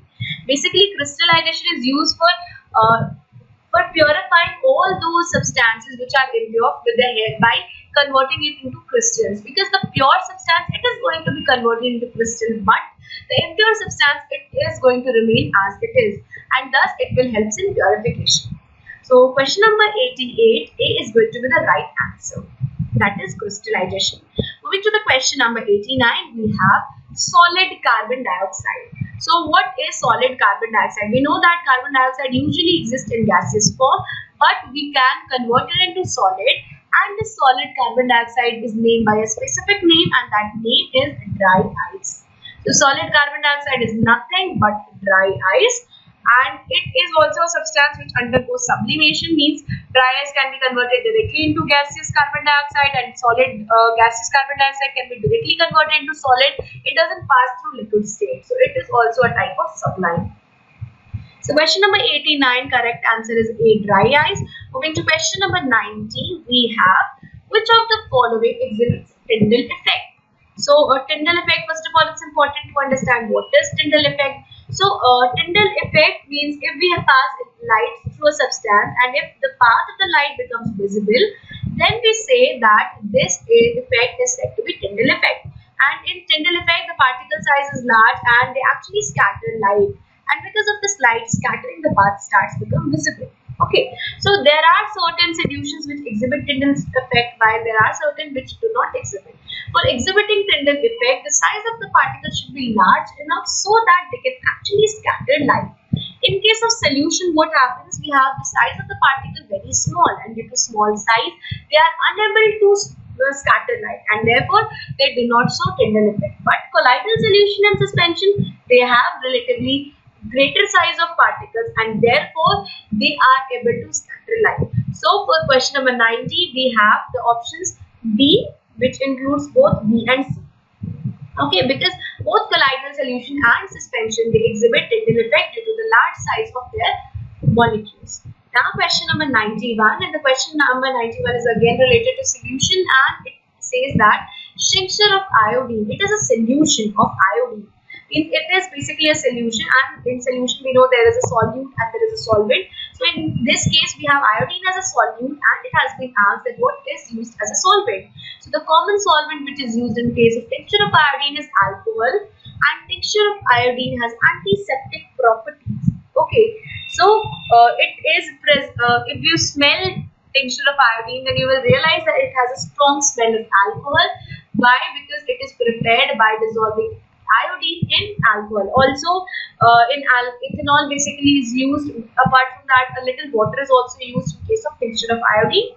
For question number 91, A is the right answer. Moving to question number 92, we have. So again, we have a question related to milk of magnesia. Milk of magnesia, I've told you that it's an antacid which we take when we have the problem of digestion. So milk of magnesia, it is contains a base called magnesium hydroxide, and it is also a type of solution. And what kind of solution it is? It is actually suspension. In this case, size of particle is in the range of suspension, and we say that milk of magnesia, it is an example of suspension. So question number 92, we have A as our right option. Now moving to question number 93. What is the most important ore of aluminium? Okay, so we have to name the aluminium ore. I have already told you about aluminium that the most important ore of aluminium is bauxite. It is the ore of aluminium. Apart from bauxite, we have cryolite. Okay, chirolite. Okay, hematite, it is an iron ore. Fluorspar, it is also known as fluorite, and it is an ore of fluorine. Okay, so question number 93, we have A as our right option, that is bauxite. Moving to question number 94, what do we have? In question number 94, it has been asked that which allotrope of carbon is used in the manufacturing of lead pencil. We all have seen in a pencil that there is something like black that helps in writing, and that is made of an allotrope of carbon. We have basically three allotrope of carbon, that is graphite, diamond and Buckminster fullerene, and the allotrope of carbon which is used in this is nothing but graphite. Graphite is an allotrope and it is black in color. It is sometimes also used as lubricant, and it is a good conductor of electricity, which is an exception for a non-metal. Similarly, diamond, it is the hardest substance known in spite being of a non-metal, and Buckminster fullerene, it is 660, which is named after an architect because it created a dome-like structure which is similar to the structure of C60. So question number 94 answer is going to be A, graphite. Moving to the question number 95, we have the amount of heat energy which is required to change 1 kg of solid into liquid at atmospheric pressure at its melting point is being asked. So here we are actually dealing with the state change, that when we try to convert a solid into liquid, then what happens? We know that in case of solid, the molecules are very compact and we need to supply energy so that they can convert into liquid. In case of liquid, the energy is not very strong. So for that, we need to supply energy. So initially, if we supply heat to something, then its temperature starts increasing. But when we supply heat energy to any substance at its melting point and at atmospheric temperature, then we see that there is no change in temperature is observed. There, what happens? The energy which we supply is used to break the intermolecular force of attraction present in the case of solid. Okay, and that amount of energy which changes 1 kg of solid into liquid at atmospheric pressure at melting point, they are said to be latent heat of fusion. It's very simple, latent heat. I hope you understood it, because it is not seen by us in the form of temperature rise. It is actually latent because the energy which we supplied is used in breaking the bonds. And fusion by, because we know the process of conversion of solid into liquid is said to be fusion. So question number 95, we have A as our correct answer, that is latent heat of fusion. Moving to question number 96, and the question number 96 states that the vulcanization is a chemical process for converting natural rubber or related polymers into more durable materials by the addition of gas input. So vulcanization is a chemical process. Okay, so generally our natural rubber, they are very weak, they are fragile, means they cannot be used for the commercial purposes. It is not suitable enough. So we make it suitable enough for industrial purposes by a process which is known as vulcanization. And in this vulcanization, what do we add?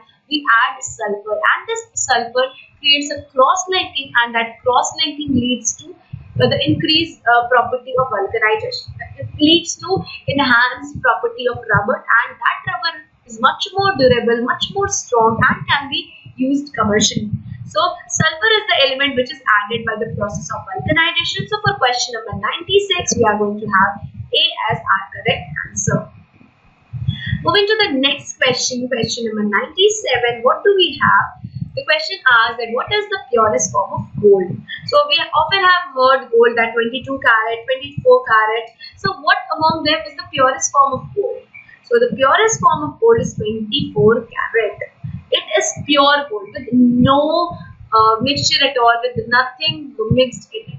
Okay, and this purest form of gold, it is not good enough for making jewelry because it is very soft. In order to make it good enough for making jewelry, what we do, we add either copper or we add zinc or we add silver to it, two parts. Okay, so in 24 carat we have all 24 parts as gold, means nothing apart from that. But in case of 22 carat, what we have 22 carat pure gold, but two parts we have either copper or silver, and that is said to be 22 carat. In all the gold jewelry, it is made by 22 carat. So question number 97, our correct answer is 24 carat. It is the purest form of gold. Moving to question number 99, what we have? Which of the following elements is added to pure iron to make it strong and hard?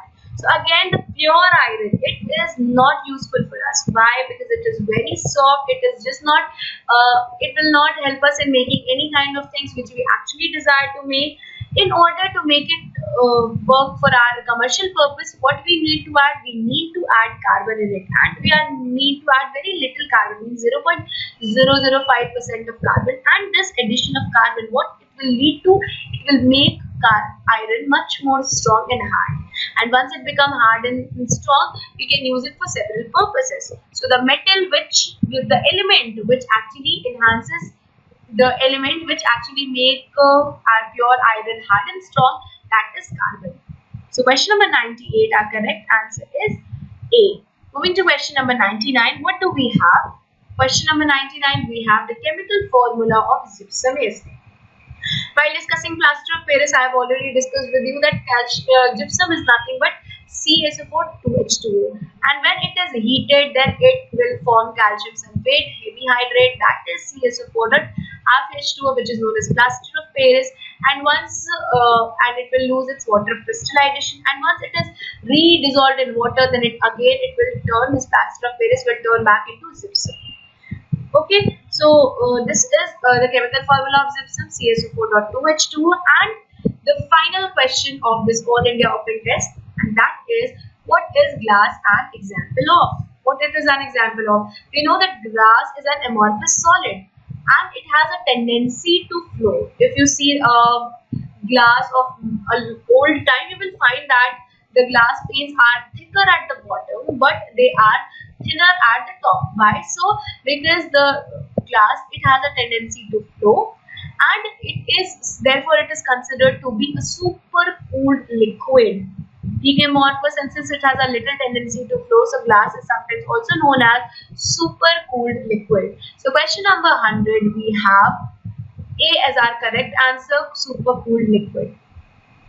So this is it. This is all the 100 questions which was in our All India Open Test. I hope you found this explanation very useful, and thank you so much, students, for listening to the entire lecture and participating in the All India Open Test. I wish you all the very best for your upcoming SSC CGL examination, and I hope that you will be able to secure more than 40+ marks in your SSC CGL General Awareness section. That's all. Take care. Thank you very much.